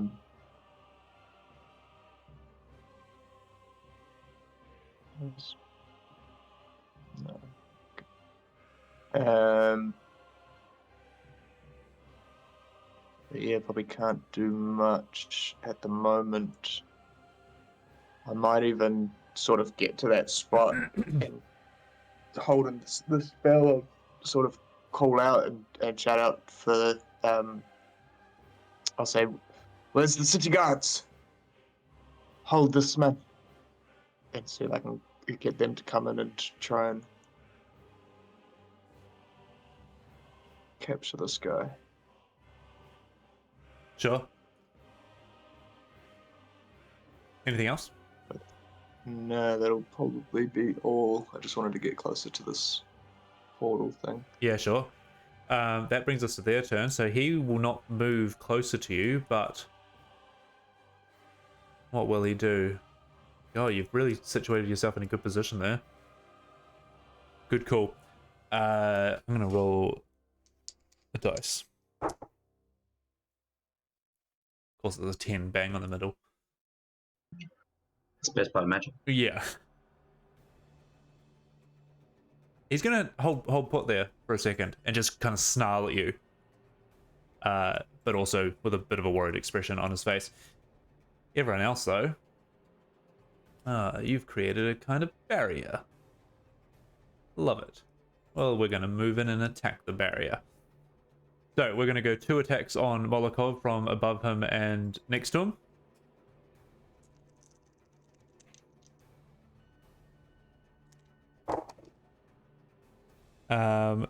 We have a 14, an 11, a 12, and an 18. All miss. All miss. just against your shield as you kind of block from both sides. Vargeir, you see Molokov moving around and scattering around, but then this one locks eyes with you and just tries to come forward with this dagger at you. My AC is 2 because of the haste as well. So Well, there we go. Does an 18 hit? it would, but it doesn't this time. Nice. So as it like swings through, you just kind of like do like the Neo kind of like dodge out of the way. None of you have seen Vargeir move this fast before, but they are incredibly frustrated at this. You hear from behind you as you dodge out of the way. It goes, dodge to the left. As you move to the left, and you feel this pulse of energy from behind you, boom, as this warhammer kind of just sticks through, and he'll knock this guy back 10 feet. And you can take an opportunity attack if you want. It's forced movement. It doesn't trigger? Yeah, cool. But anyway, this guy gets pushed back, and then you kind of see the Duke behind you kind of go down. He's tired. But that brings us to, where are we? Ghost. Quite a pickle. And the Duke, as helpful as he is, keeps knocking things out of perfect straight alignment, which is also very frustrating. He's just like, fine, it won't help. So, instead I'm going to... Man. You know what? Fuck it. I'm gonna run right in. Up against both of them and take a swing at both with some hammers. Hammers swinging. Hammers large swinging. and small. These are just regular rolls, I believe. There's no flanking or any reason I should have advantage. Nope, not at all, not at all. Not to any of these ones, no. That's a natural 16 and a natural 14. So the... Are you still to add bonuses? Yes, so plus 6 for each of those. So 22 and 20. Yep, they'll both hit. Wonderful. All of this amazing damage. That is 5 points to one, 6 points to the other.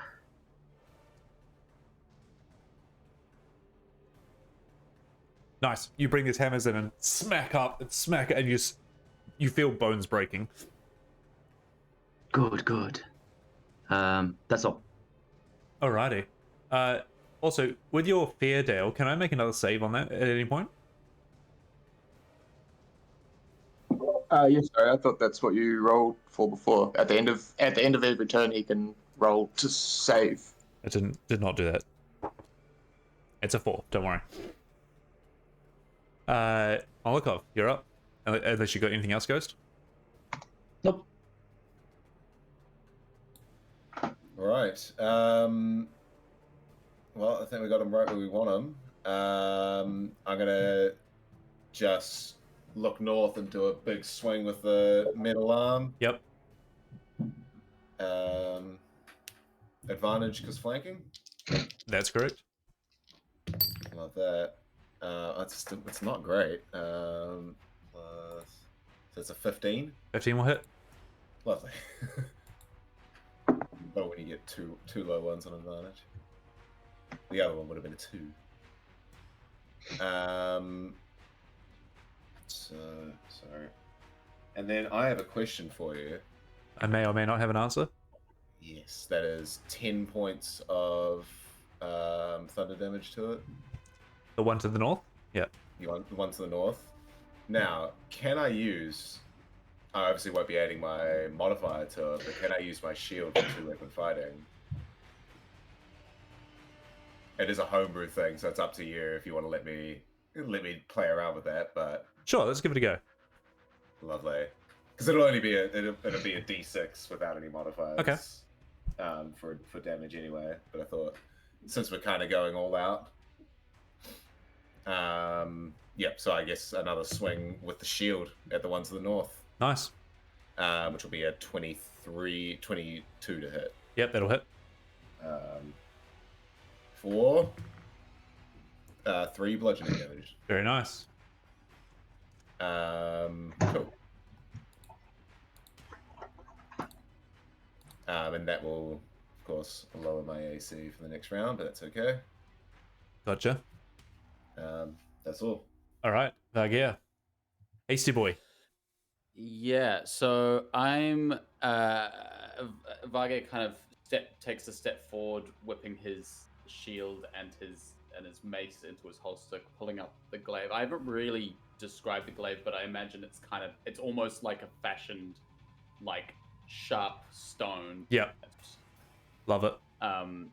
But like kind of getting there. He's also gonna put the shield like kind of like fling it so his back slightly that way, so Ghost has like more of like a stable something to whack. Yep.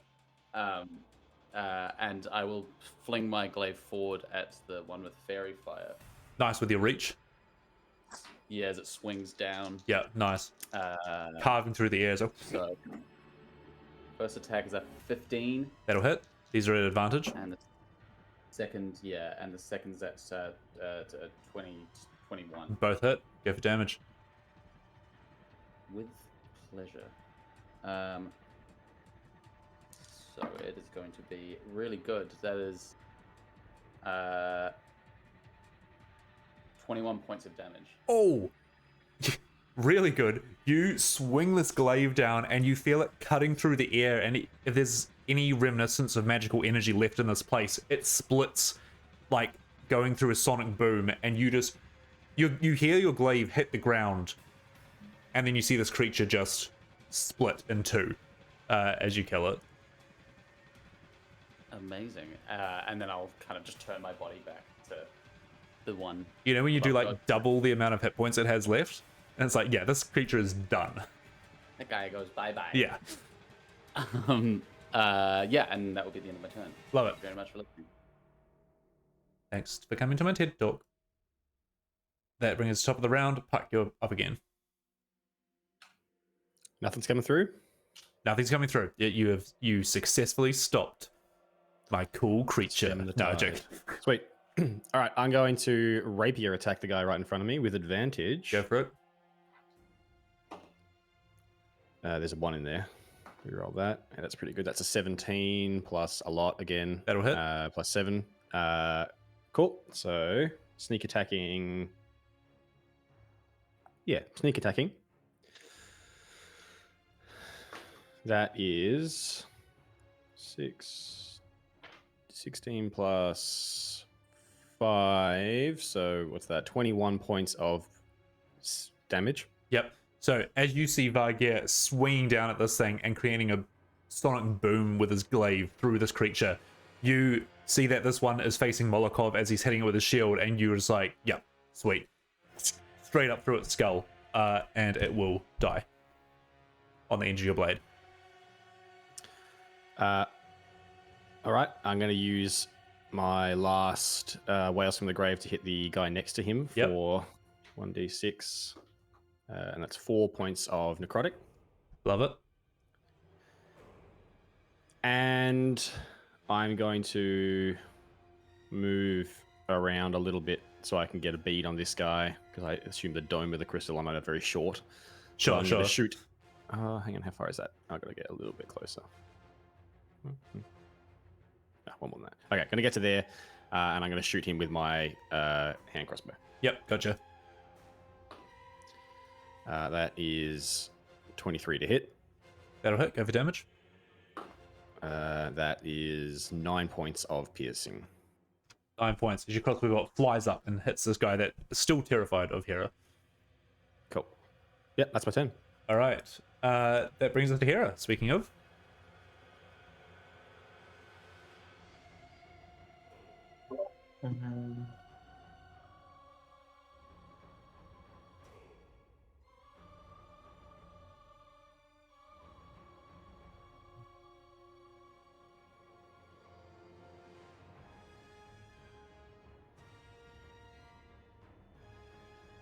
The contemplation.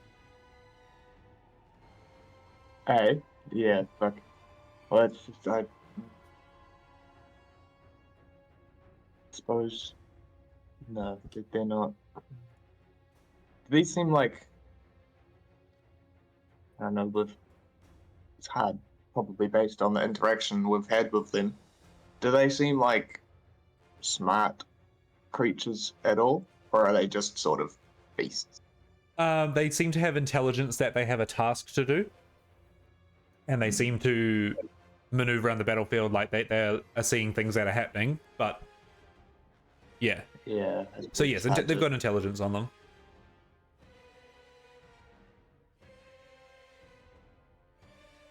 No. They've got a mission. Yeah. No, I suppose we can just ask the Duke questions. Okay, in that case, I will move myself almost to the center of the dome. And I will just, I suppose I don't know if he understands what I'm saying, but I'll drop the spell and just sort of come back to my normal self. And I'll say, there's no way out for you now. I stand between what leads you home. And I'm going to hold an action to cast Inflict Wounds if he comes within melee range of me. Sure. Good call. Now it's their turn. So Yeah, great. Hands will start sort of glowing a greenish necrotic energy. So sort of standing in position waiting for him. Yep. As you say that, it kind of like, you see it taking into account that your form is now, it was an illusion of some sort, and it looks you and it hears you say this, and then it just bolts forward towards you, dagger in hand. So go for that inflict wounds.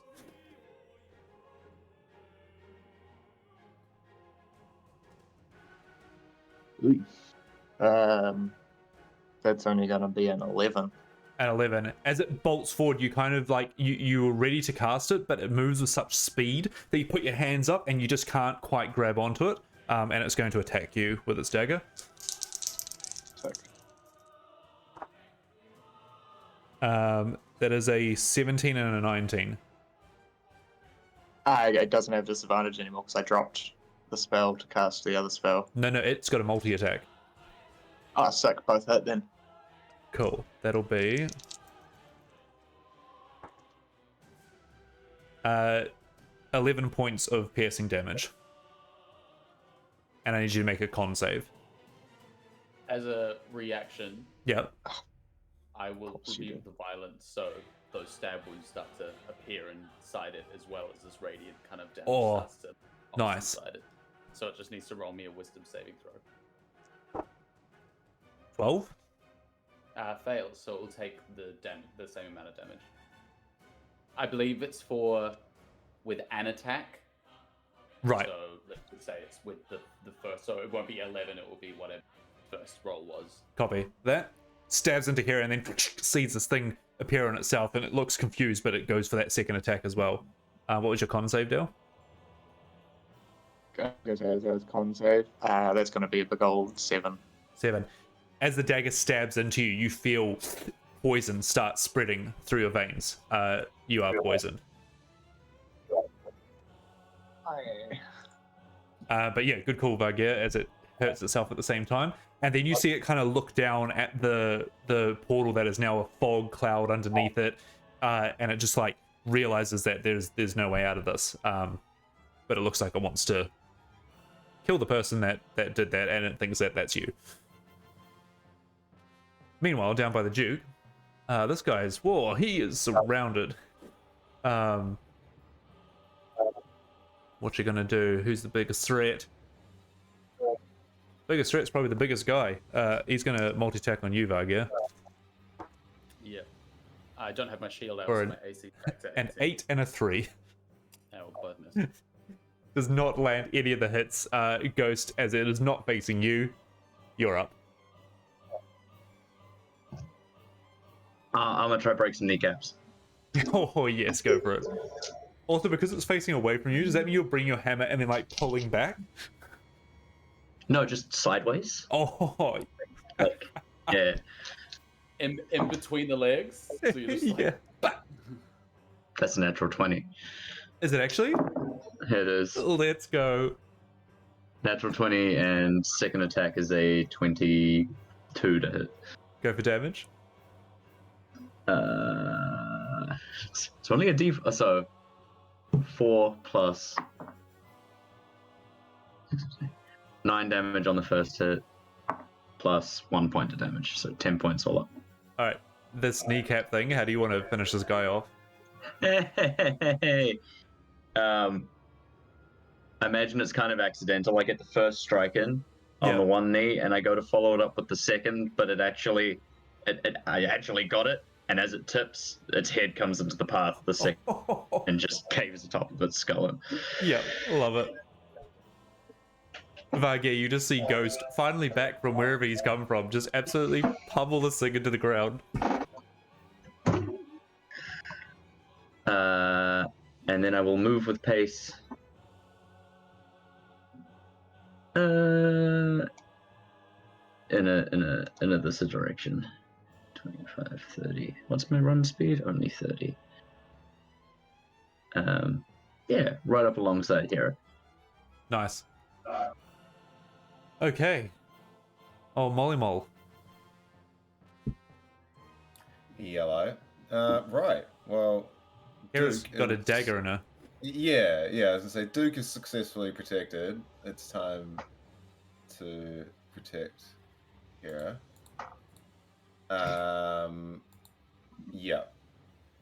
Yeah, that's not good. So we're gonna run, charging right up next to Hera, almost like looping back round her. And I'm gonna charge shield first into the sky and try and knock him prone, Okay.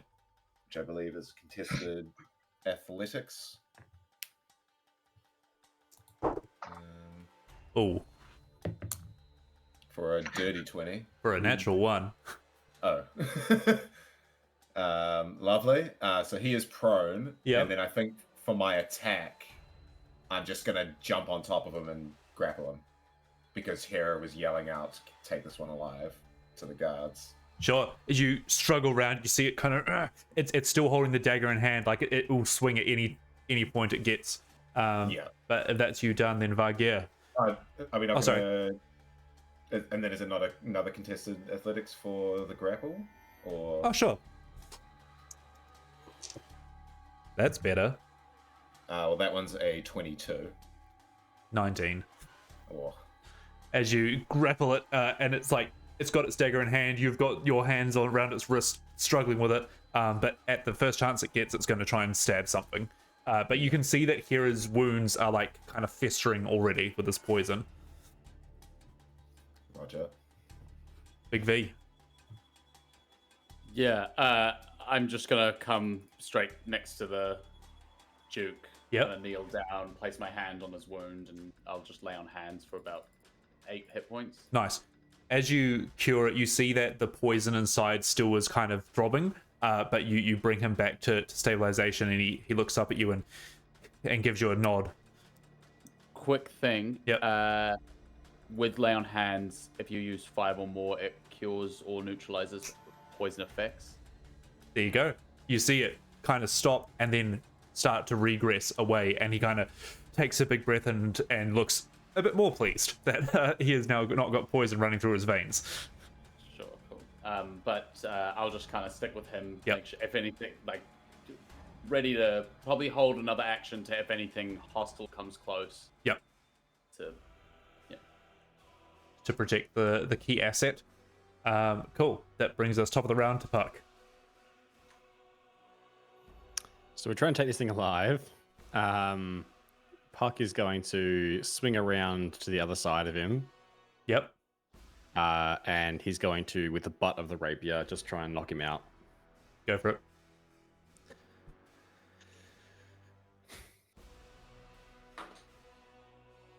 Oh, thank goodness for advantage on that. That's a 19 to hit. That'll hit. And I think you can put your sneak attack into this non-lethal hit if you want. Yeah, as long as that lets it still be non-lethal. Yeah. Yep. Let's go ahead. Just really Ridiculous getting right into the non-lethal. temple. Yeah. Oh, jeez. Oh, I actually rolled one of the wrong dice. Okay. I rolled an 8, a 6, and a 5 on the 3 dice. So plus, so that makes it, that's 20 plus 5. So 25 non-lethal as I just Love it. try to club this guy in the temple. Yeah. How do you want to knock him unconscious? Yeah. I reckon he's reeling back from something else, and Puck just almost comes out from the side and just like little jump up and clubs him with like the pommel, and just gets a really solid connection. And he just spins like 3 times before he finally falls over, laying on top of the crack, I reckon. Yep. As the body goes limp on the ground, Molokov, you've finally finished struggling with the grapple as this guy is now unconscious. Which I believe takes us out of combat. Puck absolutely Well, coming through with the clutch. I know. That bomb. Yeah, that was fucking sick. That Yes, was I'll just close that tab of that stat block. Hey. I've noticed how much Reese likes the every round this many new guys arrive. I'm like, oh, not this fucking time. I had enough of that combat, those combats for this campaign. But we do have to work out how to close it off properly. I mean, I was a bit worried that we were like losing council members, but like we saved 4 of them. Yes. That's good. We And literally did what positive. no one else in the city did. Yeah. Yeah, did just having a quick look around, those pods, did they seem to react at all to any of this? Yeah, they left as the meeting was closing, kind of thing. Right. Just to not impose that massive. It was well timed. Yes. For the changing of the guard, so to speak. Yeah. Changing the guard for sure. Yeah. Puck will be like, Vargia, we need to put something on top of this. Can you help? Can you move one of the chairs on top? You mean the creature? Just put a blanket over it. No, yeah. Well, I've got an immovable rod that we can put on top of whatever we put on top of it. Are these chairs movable? Yeah, they're big and they're heavy, but they're definitely movable. I will probably then go over and try. If I can't, then call Molokov over. Yep. Give me a strength check or athletics. Sure. Look, I was definitely just watching. Remember you're hasted as well if that gives you anything. Yeah, no, that's for dexterity. But that is a 15. 15, yeah. You heave the stone chair up on your shoulders and start walking across to the middle of this globe. Sure. Before he fucking puts a chair on the crystal, can I drop? I want to sort of drop down to where the crack was. Hera! Hera! And I put my ear up to the crack. You sure can. What are you trying to discern here? I am trying to see, I guess, if I can hear anything from the other side, or if I can just hear like arcane sort of portal noise. Whether it's just like I'm essentially trying to discern is if it feels like there's enough of an opening between there that I can get a sense of if there's anything happening on that side. Okay, well, you can give me either a perception check or an arcana check.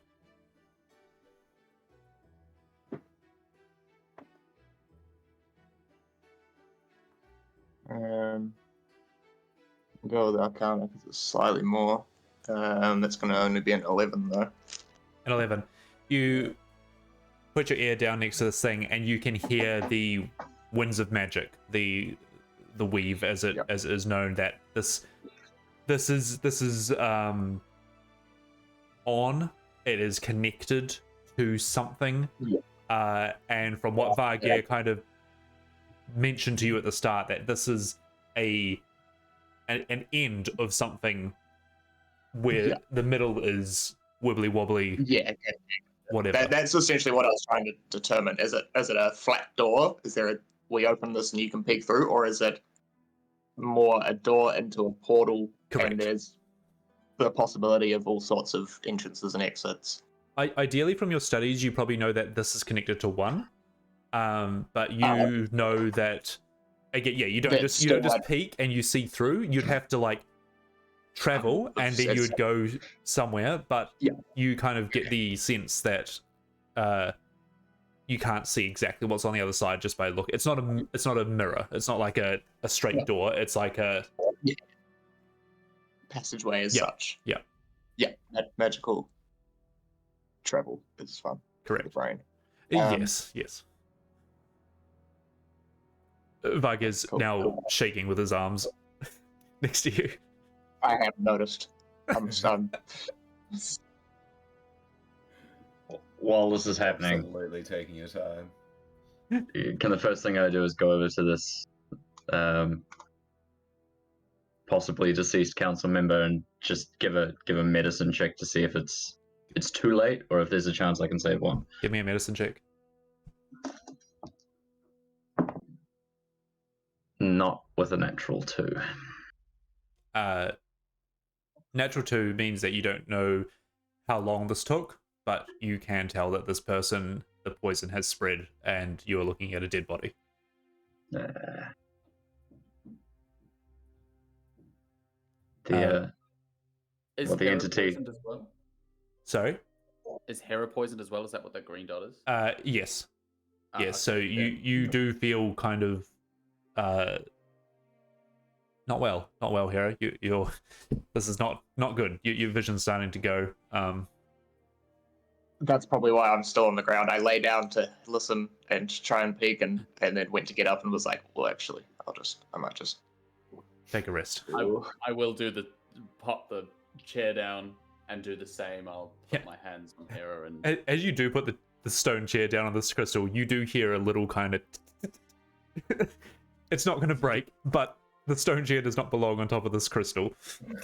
but I will lay on hands for 5 for Hera.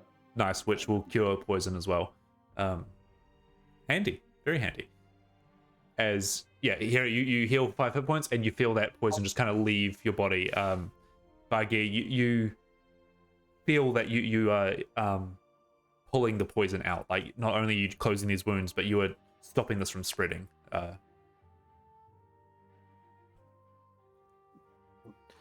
probably put a hand on the Vargir.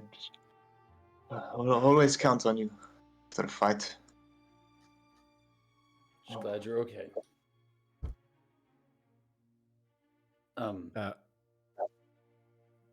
Puck's going to put his immovable rod on top of this chair.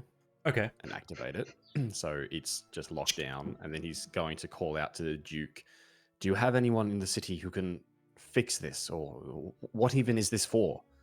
You look over at the Duke and he is maybe he's like moved himself over to one of the chairs and he is resting up against it. He is healed by Vargir, but he is taken quite a hit. He's actually sitting on the ground, leaning up against this warhammer that's upside down, sitting on the ground next to him. Looks up and no, we have never had to fix the crystal before. What is it broken? Is it still emitting any energy? You can see little kind of small faint swirls happening underneath it. As he says, is it broken? Vargir kind of looks down to the crack and just kind of puts his foot over it.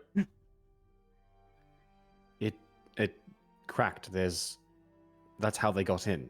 You need to cover this properly. He gives a sigh and kind of starts to get up and pushes himself up against the warhammer, but then can't quite get himself fully up, so he sits in the chair behind him. That'll take a lot of work. It must have been forced through. It is only used when wanted to by the Moon Mother. He again gives a deep sigh and just, you can tell he's like trying to regain his bearings. Is this So you mean the other side of this doorway is where the Moon Mother lies? Are you still talking to him from the top of the thing, or are you moving down to him? I'll probably move down to him. Okay. As you move Just closer, shouting out from the top. yeah. So what's this thing? You can see that he is still quite hurt, and he kind of just has a look of almost defeat on him as he kind of looks around and sees the bodies around the council.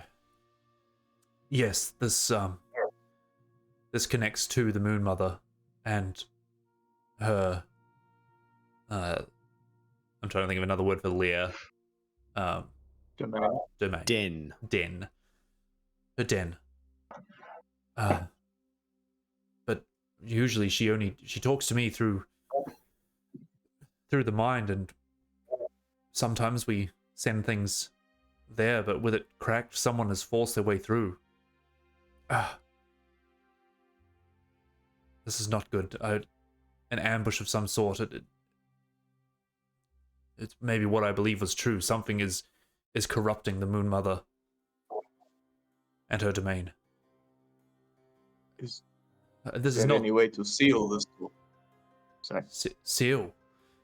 I'm not sure. We can try. Stop anything else from coming through, but it would also mean that we cannot go to the Moon Mother as well. Ghost kind of pipes up from the side. What are the chances we could go to the Moon Mother? He kind of looks over and kind of assesses some of the damage on the crystal. Now with that cracked, I'm not sure it would be 100% safe. Your options would be... I assume just before this as well, you've announced that you are the party, and Onus will also come down with Shapiro and kind of make themselves known. They give kind of nods of acknowledgement. Well, you can go by river, or we were planning on sending you through the moon door. But it looks damaged. I don't know what is on the other side. Wait, do you on the other side, Ghost? Not exactly. I sort of stepped into it the same way the creatures did. Didn't seem like they were meant to be there, and neither was I. Fortunate timing, I guess.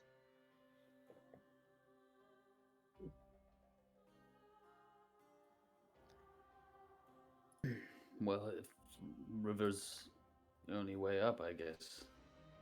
It's something we have to start preparing for. Onus will step forward and go, I have no problem guiding a boat up the river.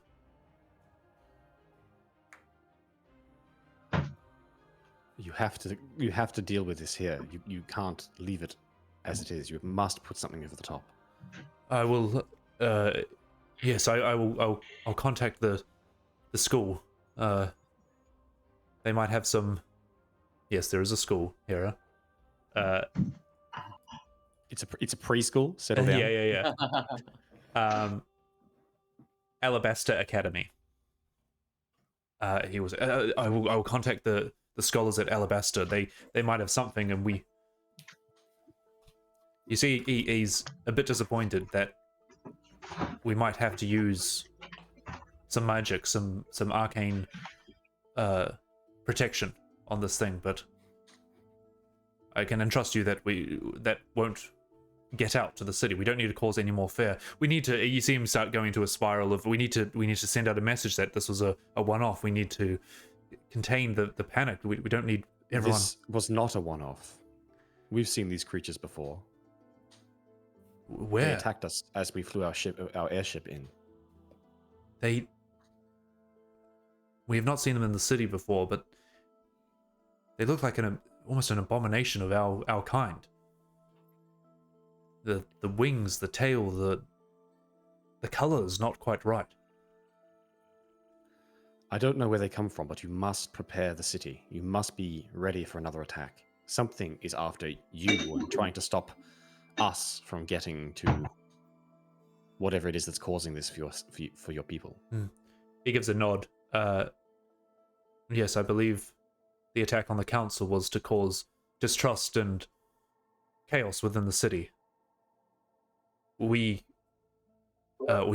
were here to aid the Moon Mother, and if what you're saying is true, that they are attacking, then I fear that her protection of the realms is under threat.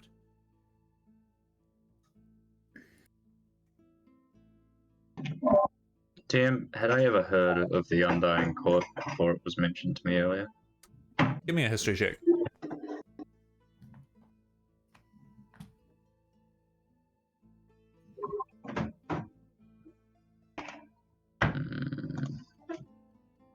History +4, 17. 17. You've probably heard mention of it, but not in high detail. It's not a study thing that you read. Might have heard it in a tavern or so, but it's probably a bit hard to connect anything to that.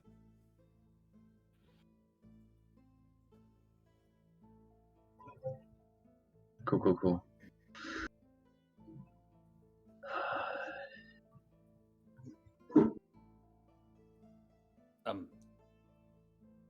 You had mention of this cure for this disease. Yes. At the moment, we have it back in my quarters. The idea was to give it to you. If you can take it to the mountain and to the camp, then the captain there, Captain Lancaster, will know what to do with it. Hopefully, we can cure whatever this poison is, much like you did to me just now. And I thank you with my life. Well, I don't think we have that much time to waste. I agree. Now it is late afternoon at the moment when you came into the meeting. I can grant you passage. A boat easily obtained. I will talk to the harbor master to sort you one. Would there be anything else you require on your journey? God, we got to work out what our rider sheet is, guys.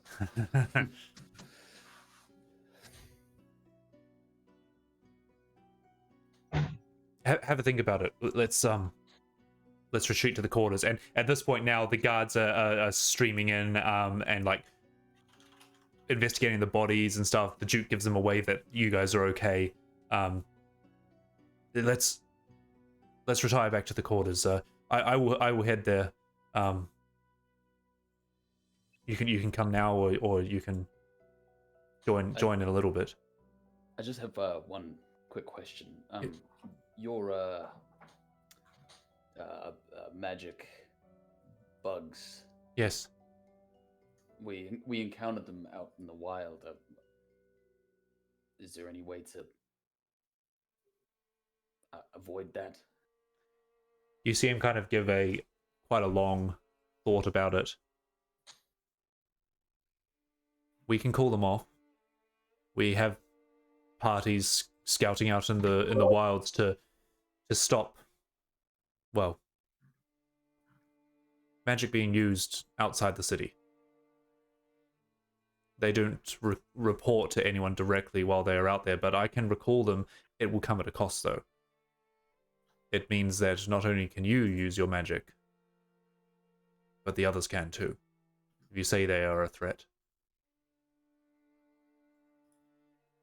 As I look to the rest of the party, well, I think we're going to need it. And we can't exactly afford to be attacked every time we want to.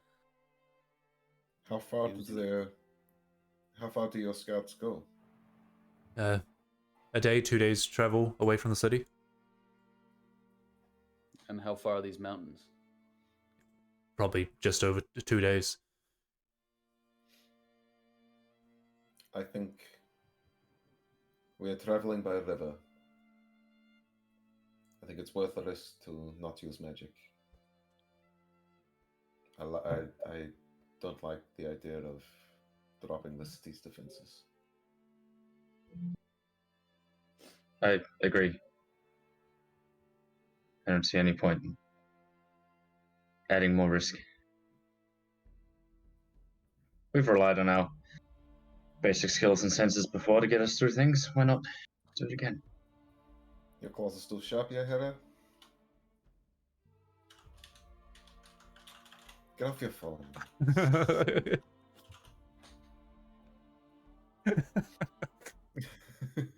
I can't tell if It's if- frozen Taking or a nap during a meet. Oh, no. Wait, what?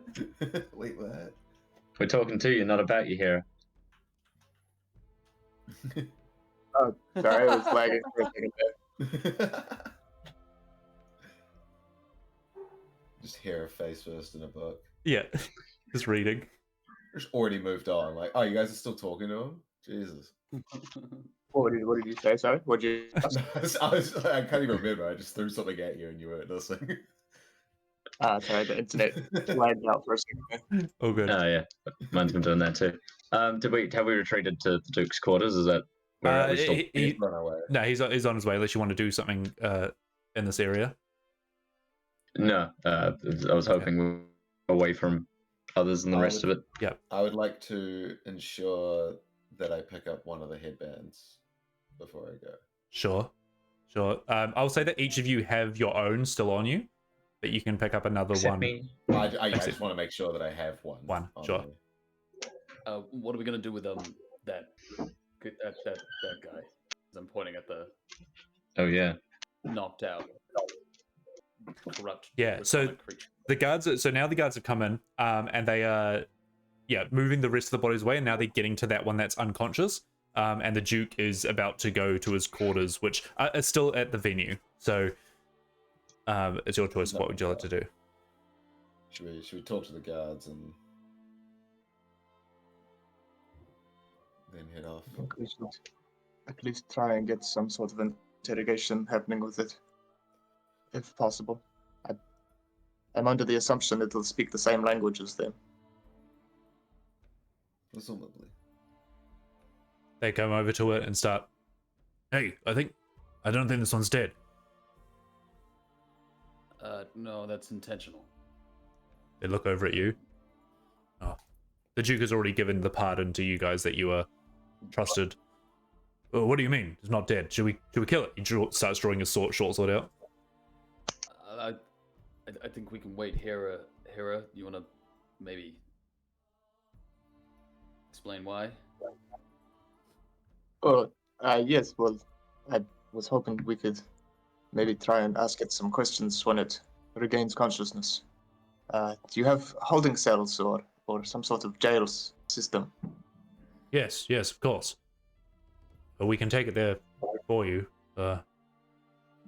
Yes. Put some defenses on. You see, he grabs some manacles out and starts like attaching it. Then like trying to decide whether to put some on the wings or not, or like. I was gonna literally say, make sure you put some on the wing. Yeah. Yes, make sure it is secure. Well, you can find us at the House of Holding. Yes, perhaps tomorrow before we leave, we'll come and see if it has anything useful to give us. All right. Starts binding the wings together and. Quick question: the Yeah. House of Holding, it's not the Lucky Bones Holding House, right? Yes, that's the one. Oh, it's the same thing. Cool. Yeah.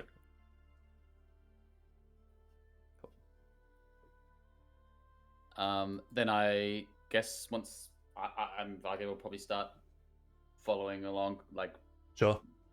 following like the Duke, probably as well. Like if the Duke's still quite kind of weak, maybe giving a hand. Sure, he will definitely lean on you for that.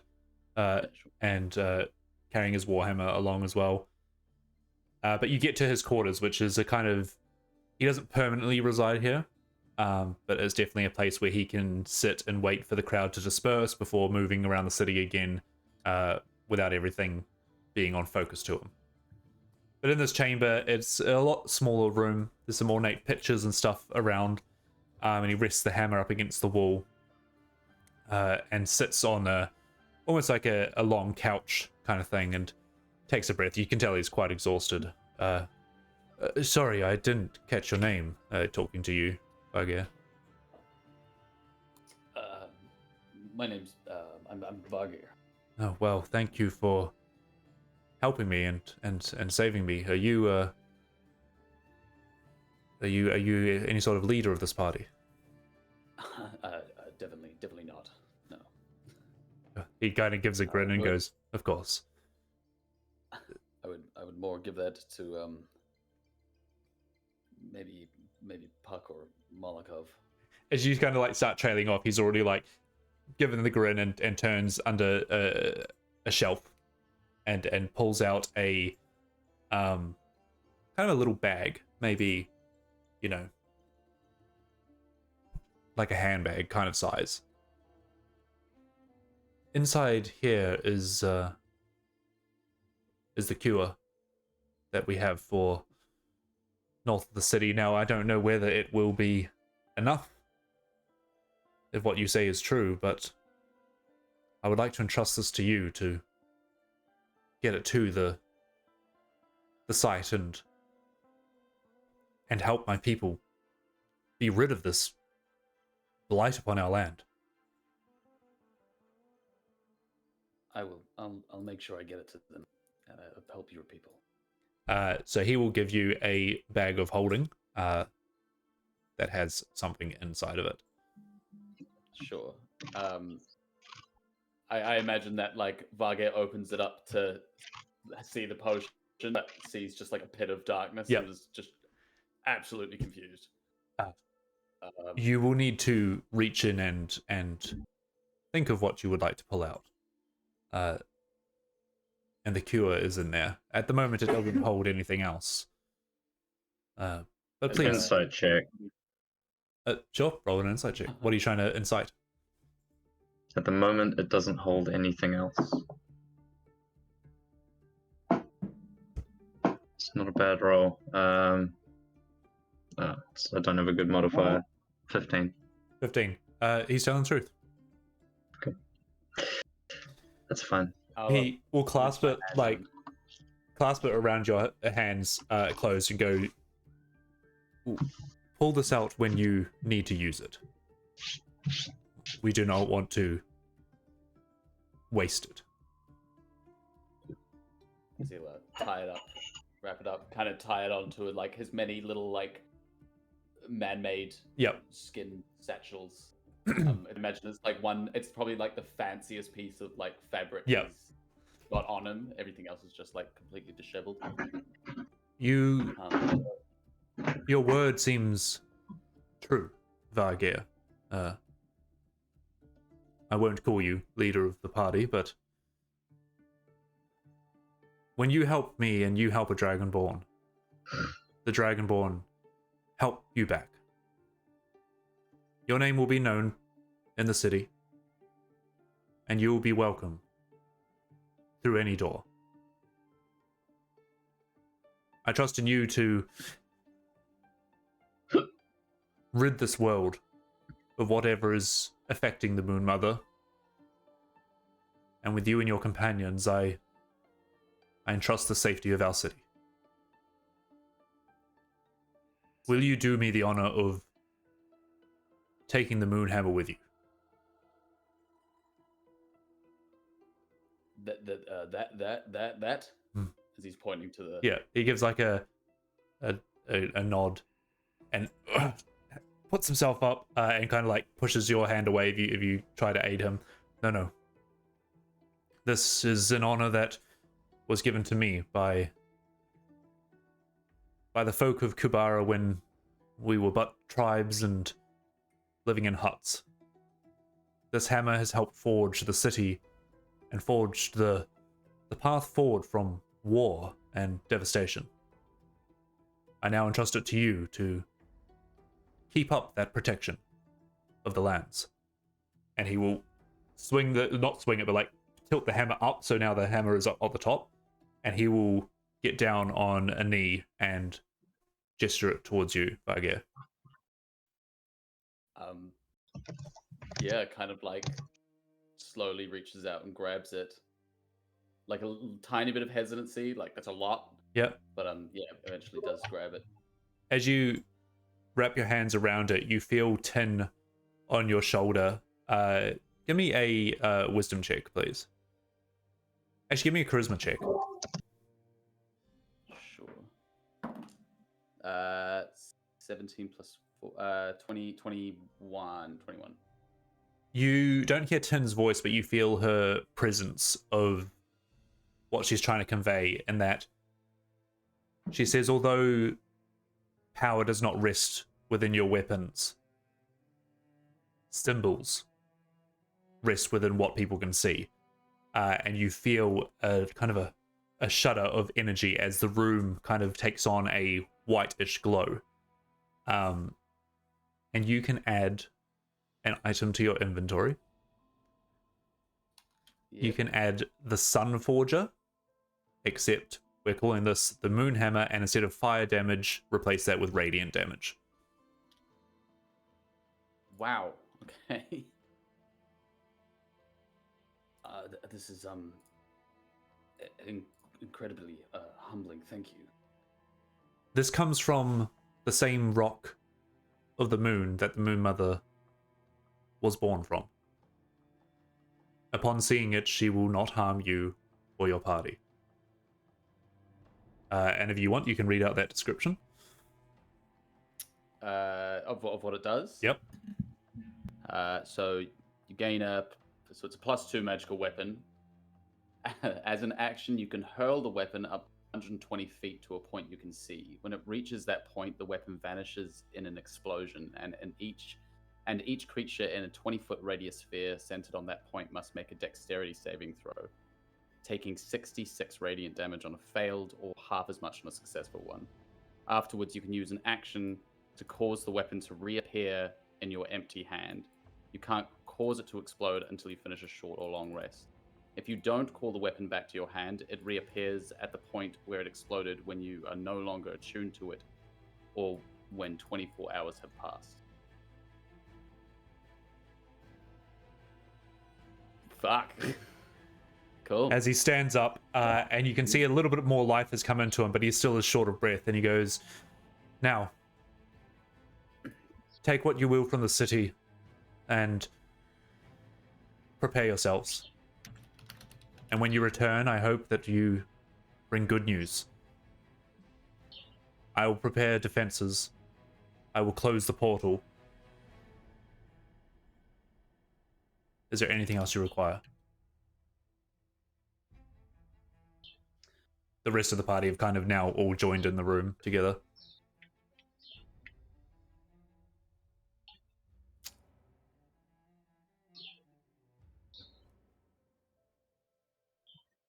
I don't know how to ask the question I'm trying to think of, but Okay.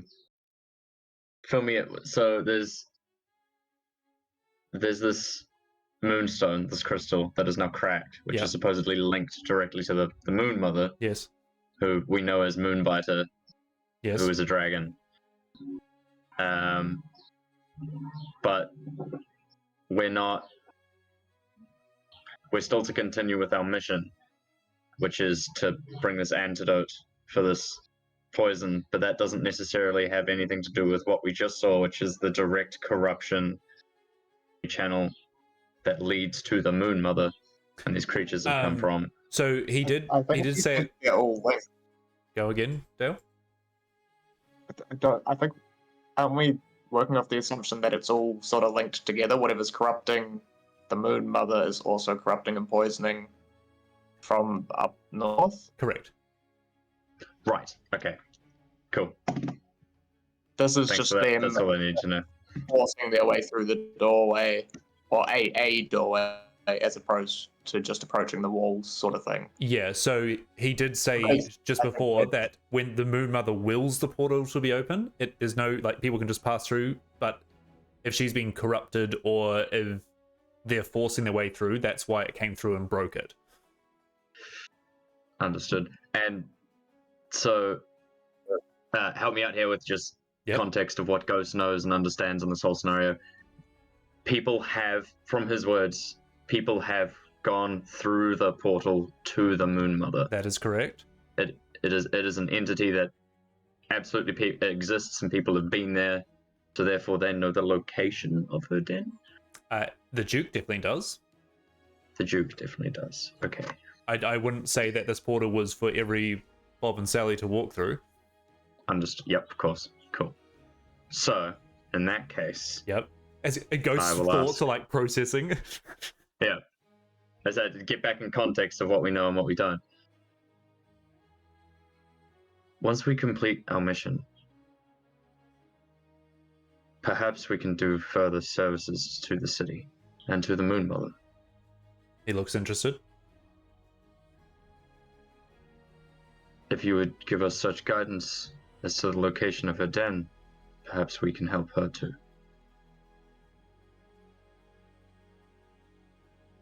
What are you getting at? If this corruption is running rotten, perhaps she needs assistance, and maybe we can help. Absolutely.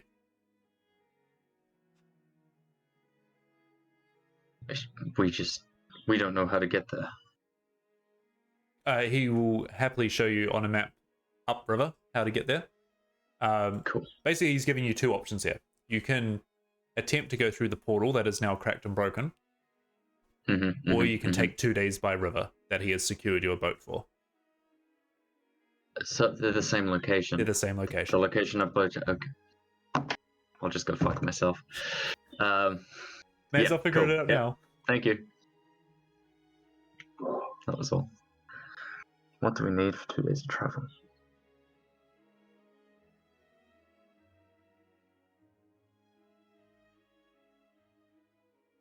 I'm good. You good? Okay. Bugger? I'm not exactly sure. I'm gonna be bringing my my friend Obek. There'll be a place for him to stay. Absolutely. We will give him the best care we can find. Thank you. I also have a mount to leave here. We will require some rations. Of course, of course. They will happily fill up your pockets of rations. I'm going to ask for, even though I have a magic crossbow, I'm going to ask for a couple of crossbow bolts. Yep. And I will say to Ghost, do you need more ammunition as well? I check my ammo pouch again. do I still have one bullet? You still have one bullet, yes. Now we're in the real world. You have that one bullet. That might be a little difficult, but I do.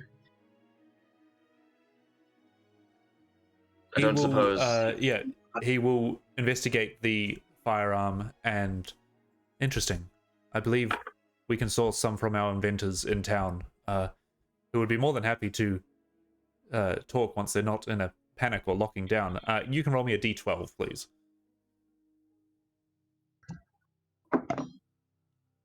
Is it 2? You can add 2 more bullets.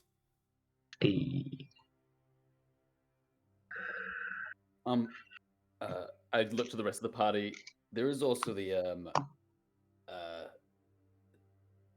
friend up north that we owe a little bit of money to. I don't know what you're talking about, Bucky. The it's a giant.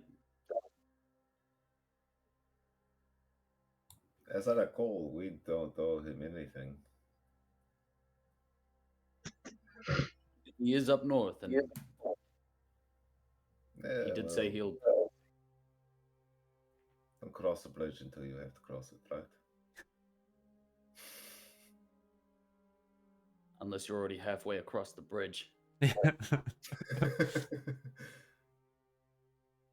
the Duke will probably step in at this point and I don't know what talking about bridges or anything, but I don't think we can't justify gold out in the jungle. There's no reason to spend it out there. So he will not be giving gold.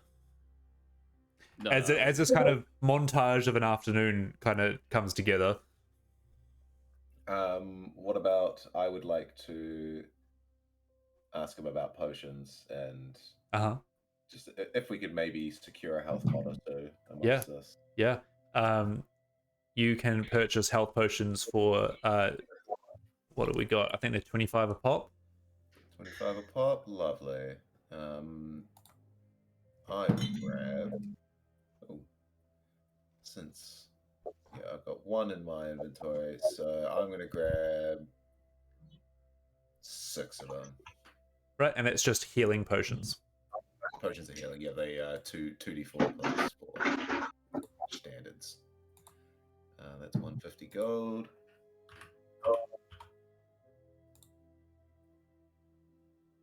Done. Lovely. How do we want to distribute those? I'll hold on to 1 or 2. I already have a potion of healing on me. Yeah, but I got a bunch now. Do you want to take one more? Because you're usually frontline. Yep. How many did you get? Actually, sorry. I got 6 total. I already had 1, so I've got 7. I have 3 on me. You've got already. 3? All right. Yeah. Hero, do you want a couple? I was going to say, didn't we get given a couple? I've got 2 greater You got some healing great potions and a potions. poison resistance one. Okay, Yeah, I have one. I would definitely like something. I have one healing potion on me. All right. Do you want to take 3 potions of healing then? Hang on. So how many? All right. Because it sounds How many like has everyone Hero's got actually got at the moment? I've got 3 exactly. 3. You have 7. How many have you got, Hera? I've got 2. 2. How many's Ghost got? I've got 1 greater and 1 regular on me. Okay. Right, so why don't you take 2 normals? Ghost. Who's you, Ghost? Okay. So I have do a you wanna total of 3 take- normals. Do you want to take 2 normals on top of your 1 puck, and then that leaves the 3 of us with 3, and then these 2 have a bunch more. So. These good. potions here are also available for purchase of 25 a pop. They're the 4 common potions. Sure. I Let's look also at that have list. I also have 2 potions of poison resistance if anyone needs them. We all got I think we've all those. got 2 of those. Sweet. As Hera's like, yeah, we've got one of those poison resistance potions. After I just got poisoned.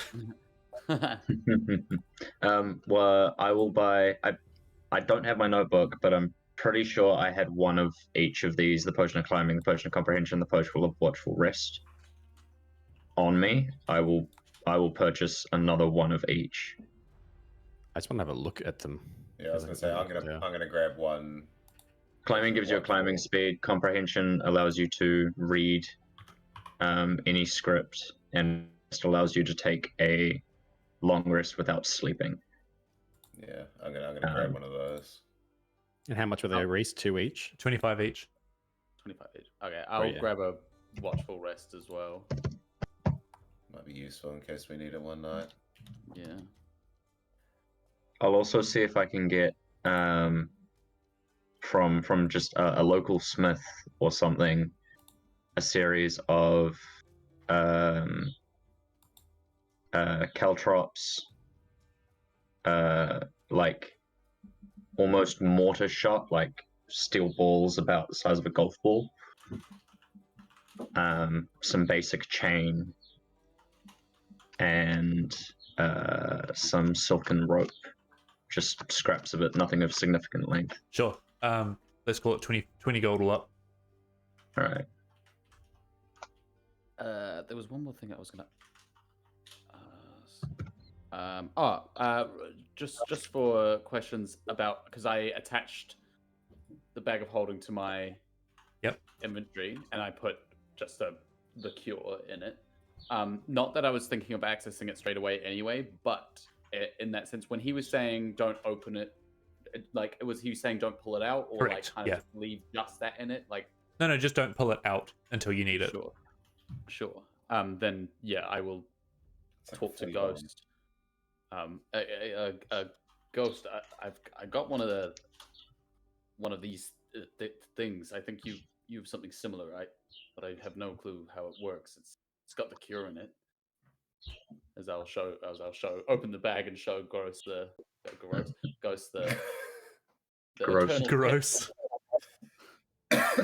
Burn. Total burn. It's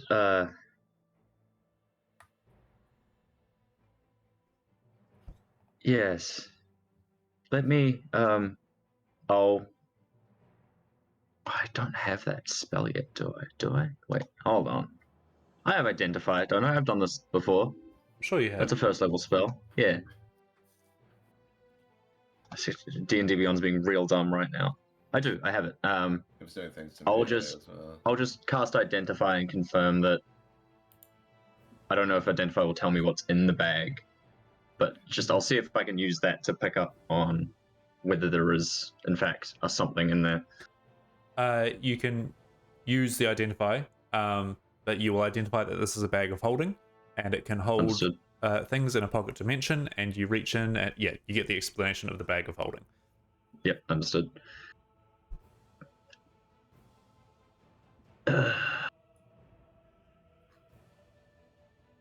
It works with intention. When you want to pull something out, you reach into it, you think of what you want, and it will appear in your hand. Then you'll pull it out. And I know might sound stupid, but I'm quite forgetful. What if I forget what I put in there? Gone forever. There is a way to remove everything. You just have to be very careful about it. Right. Okay. I really want to end a campaign. Vargir's bag of holding. Ooh, yeah. You're like, oh yeah, that's right. That's where I left Obag this whole time. Man. It might also be worth mentioning that you can last for 60 seconds in there, and then you will run out of oxygen. Gotcha. 10 minutes, actually. 10 minutes. Okay, there you go. A bit longer. Yeah. But that number halves for each. Yes. Yeah, for each breathing entity in there. Gotcha. Just keep it safe in a place where it's not going to get pierced or torn. As I look around my robes with all these like old sharp teeth medallions on them, and I'm like, Don't fret. It's very resilient. It's a magically enchanted bag. Mundane means of piercing won't affect it.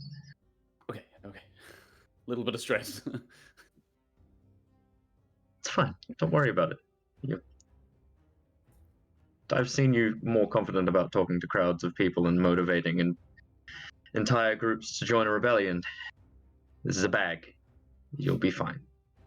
This is a bag. It's just a bag. It's just a bag. All right. So as you start getting everything together, was there anything else anyone wanted to just pick up quickly that the Duke can source quite easily? It's a good question. Otherwise, Shapiro and Onus will have a conversation with him as well, saying, yes, you can trust us for getting this to the camp. Onus will pilot the ship. Shapiro will stay in contact, and they are ready to go. But they will stay at the House of Jarosco tonight and make way in the morning. My question to you is do you want to go and investigate this prisoner tonight or tomorrow morning? Hera? Probably in the morning. Okay. Mainly so that they can make sure that the thing is secure and everything. Absolutely not meta because I need to sleep and get spell slots back. Yeah. But I think as a group, it'd be good to just reconvene and have a night and have a discussion, and then in the morning before we leave, just see if we can get any information out of them. Okay. So you find yourselves back at the House of Jarosco. And if you think of something that you would have got in the afternoon, we can sort that out later. But you all reconvene there. Lionel is tidying up. He's cooking dinner. Shapiro and Onus will find their own quarters and not be bothering you if you want some space with just the party to talk. But they are available to grab at any point. But we find you guys in the living area. The night has come across. Is there anything you'd like to discuss or do before resting for the night? there's probably some discussions to be had, but Yep, I would sure. like to spend about, I don't know how long it'll take, let's say a couple of hours, creating a something. I'm going to build some, like, bolo shot for a crossbow. I purchased enough stuff to make a few of them, but let's see how successful I am. Essentially, steel balls attached to the back of it, crossbow bolt. As it fires, they fling out essentially a grappling shot. Yeah, sure. Okay. Temporarily restrain a creature or something like that. Stop it from moving. I'll say roll me a D4. Big rolls, 3. So you can have 3 bolo shots. I will give one of them to Puck. Nice. Bolo. Bolo. Bolo.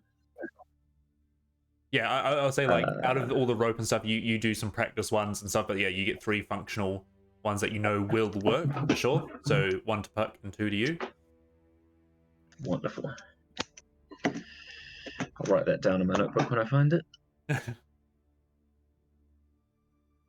Is there like a back, because I know the house is right on the water line. Yeah. Is there like a back, like a small garden or beach or something there? Yeah. Yeah. It's like a little garden kind of thing that looks out. Sure. And this can happen before or after the chat. But I think I'll probably spend time attuning to this moonhammer. Sure. But it will be less like spiritually like investigating and kind of he's literally outside probably like flipping it round and practicing swinging with it. Sure. As you do, you notice that it is a full moon in the sky tonight, and or almost a full moon in the sky, and as you swing around, the light from the moon bounces off the hammer, capturing that lunar energy. Yeah, sure. But that's all I'll be doing. All right.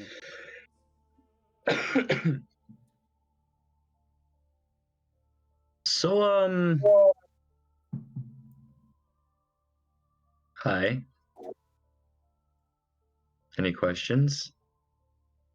Because I certainly have a few. Where did you go? Very good question. No idea. Next one. What did you see while you were there? Same. Very, very good question. There was a pool. There was a room full of marble. Have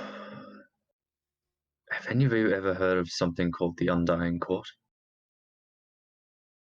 Don't think any of you would have heard of that, no. It's not good in the bell.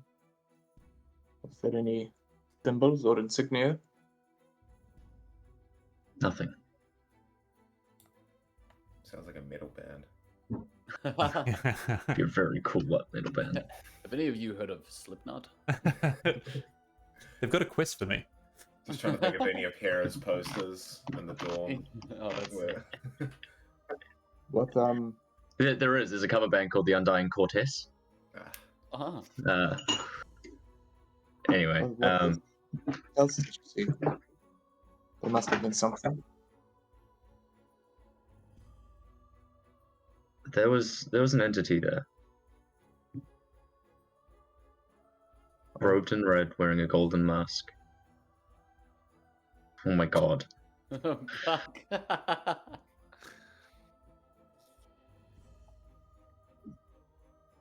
I'm not really sure what I learned, but I think it was something to do with being a seeker. Long story short, and I'll give you a little bit of details, honest details about what you heard at the start of the session. You said it's all connected, Interesting. and that what Hera will find particularly interesting is I'll mention the fact that I think from those words, something is stopping the dead from passing on. And I don't know what it means, but it feels like it's part of our purpose. Or my purpose, but it's linked into everything that we're doing. I have more faith now that what we're doing is right. Sorry, when you say the dead not being able to pass on, are you talking like Zombies. Excellent question. Next. Gotcha. I have no clue. I think it's more less the body and more the soul or the mind that's not continuing on to where it's next supposed to be. The one thing I don't tell them is of the figures on the altars holding the masks. I keep that to myself. But Sure. you hear the rest of the story. Sure.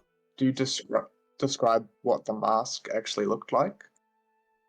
Or is it just like a face, like a blank expressionless mask?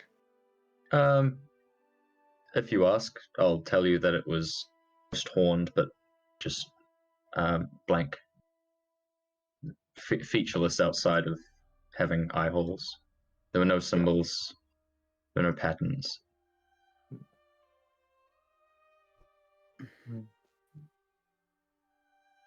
Strange how all these things seem to connect to each other.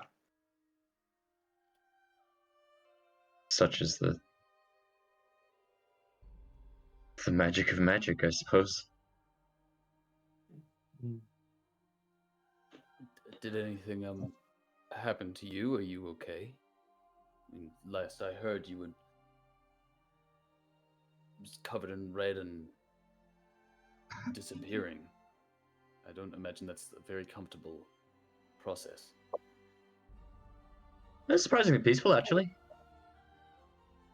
Oh, sorry, my dwarf is just coming out.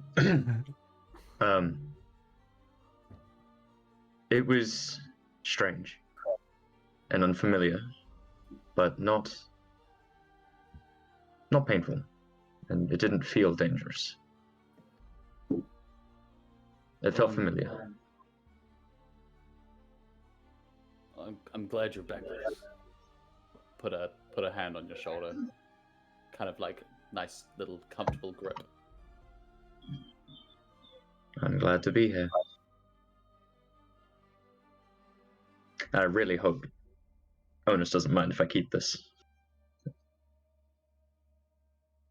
spyglass. Is Onus around? He's up in his room. Ah. Perhaps I'll go ask his permission. I'm feeling generous. Huh? And we won't wait up for you. Ha ha ha. Really? Even after we discovered that. 1742, man. I'm not here to judge.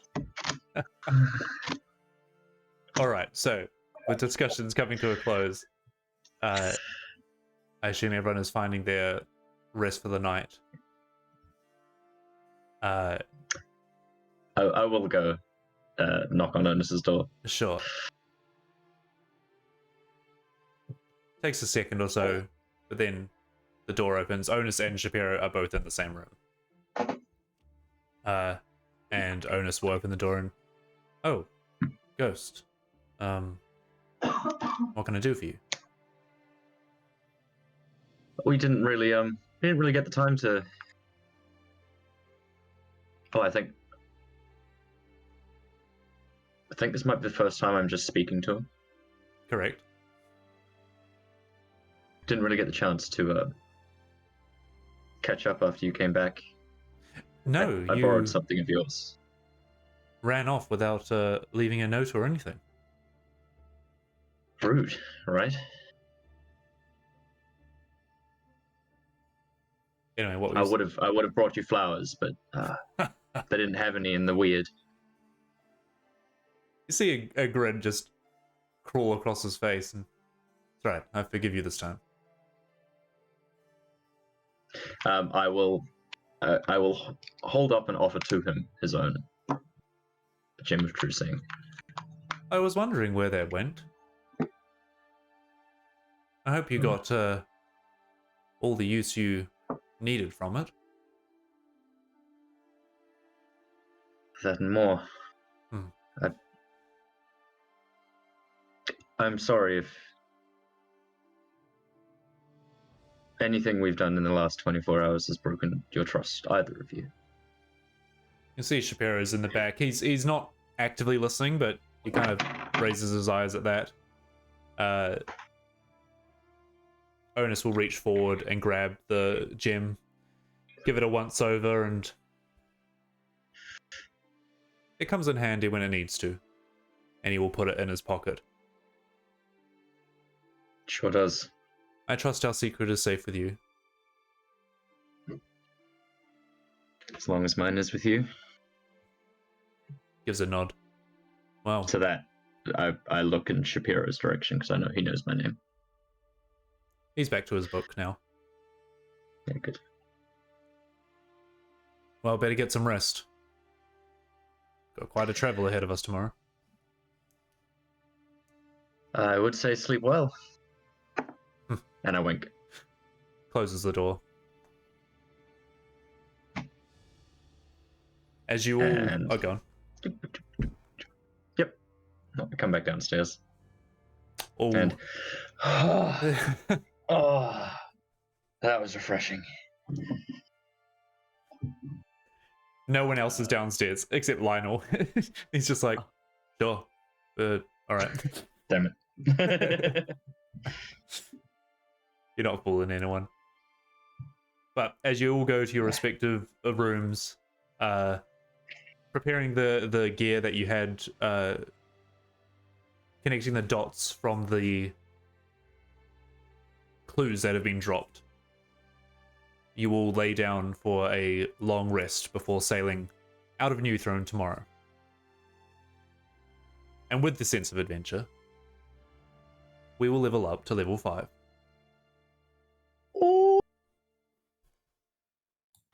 It's about to get real. It's about to get real. Sense it coming. I was like, oh, So, sleep. D&D we will... Beyond just asked me to verify if I'm human. Holy crap. What's going on? No, I'm an orc. I'm a half elf. So Are you we a will warlord? still do the prisoner interaction in the morning as well. So I do have that on, but you can long rest and we will go around and roll our hit points now. Again, you don't have to fully decide on what you're going into right now. If you want to change over the week, that's fine. But rolling on screen is always fun. So, Ghost, we will start with you. Up, up. Clicking some buttons. An idea of what's what my hit die? An idea of what level you're taking. Again, it doesn't have to be sold in stone right now, but what do you get from it? And yeah, roll your hit points.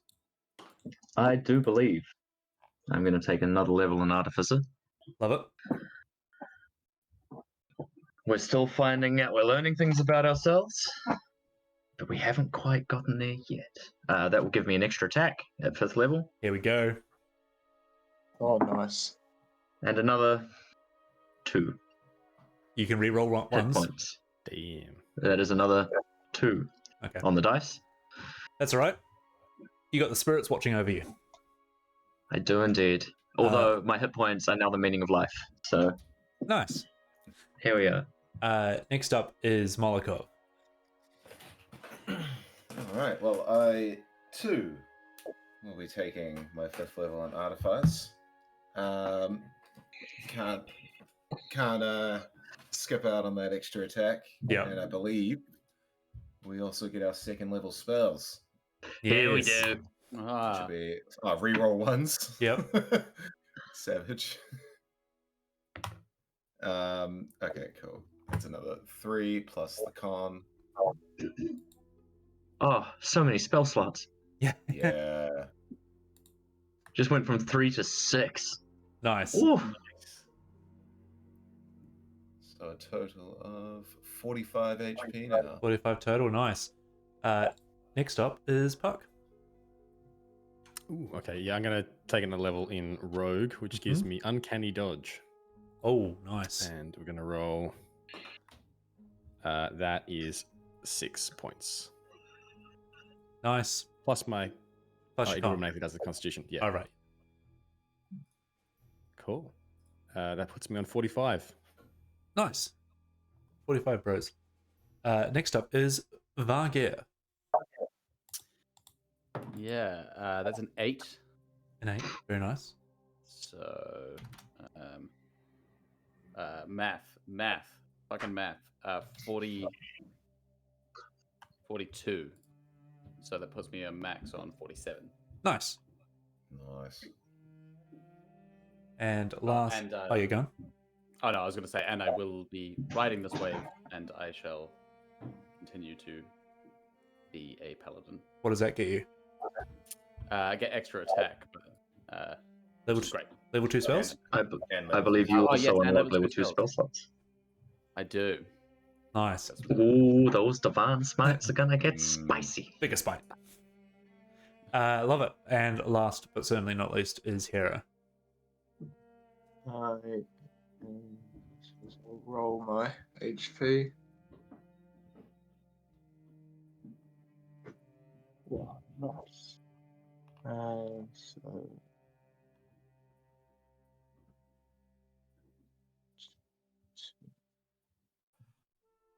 Oh, we're almost at 30 hit points, team. We're almost there. Oh no. At a whopping 27. Fuck, peeling away, mate. Peeling away. And I believe I don't get any class features, but I can now choose a 3rd level spell. Oh. 2 of them.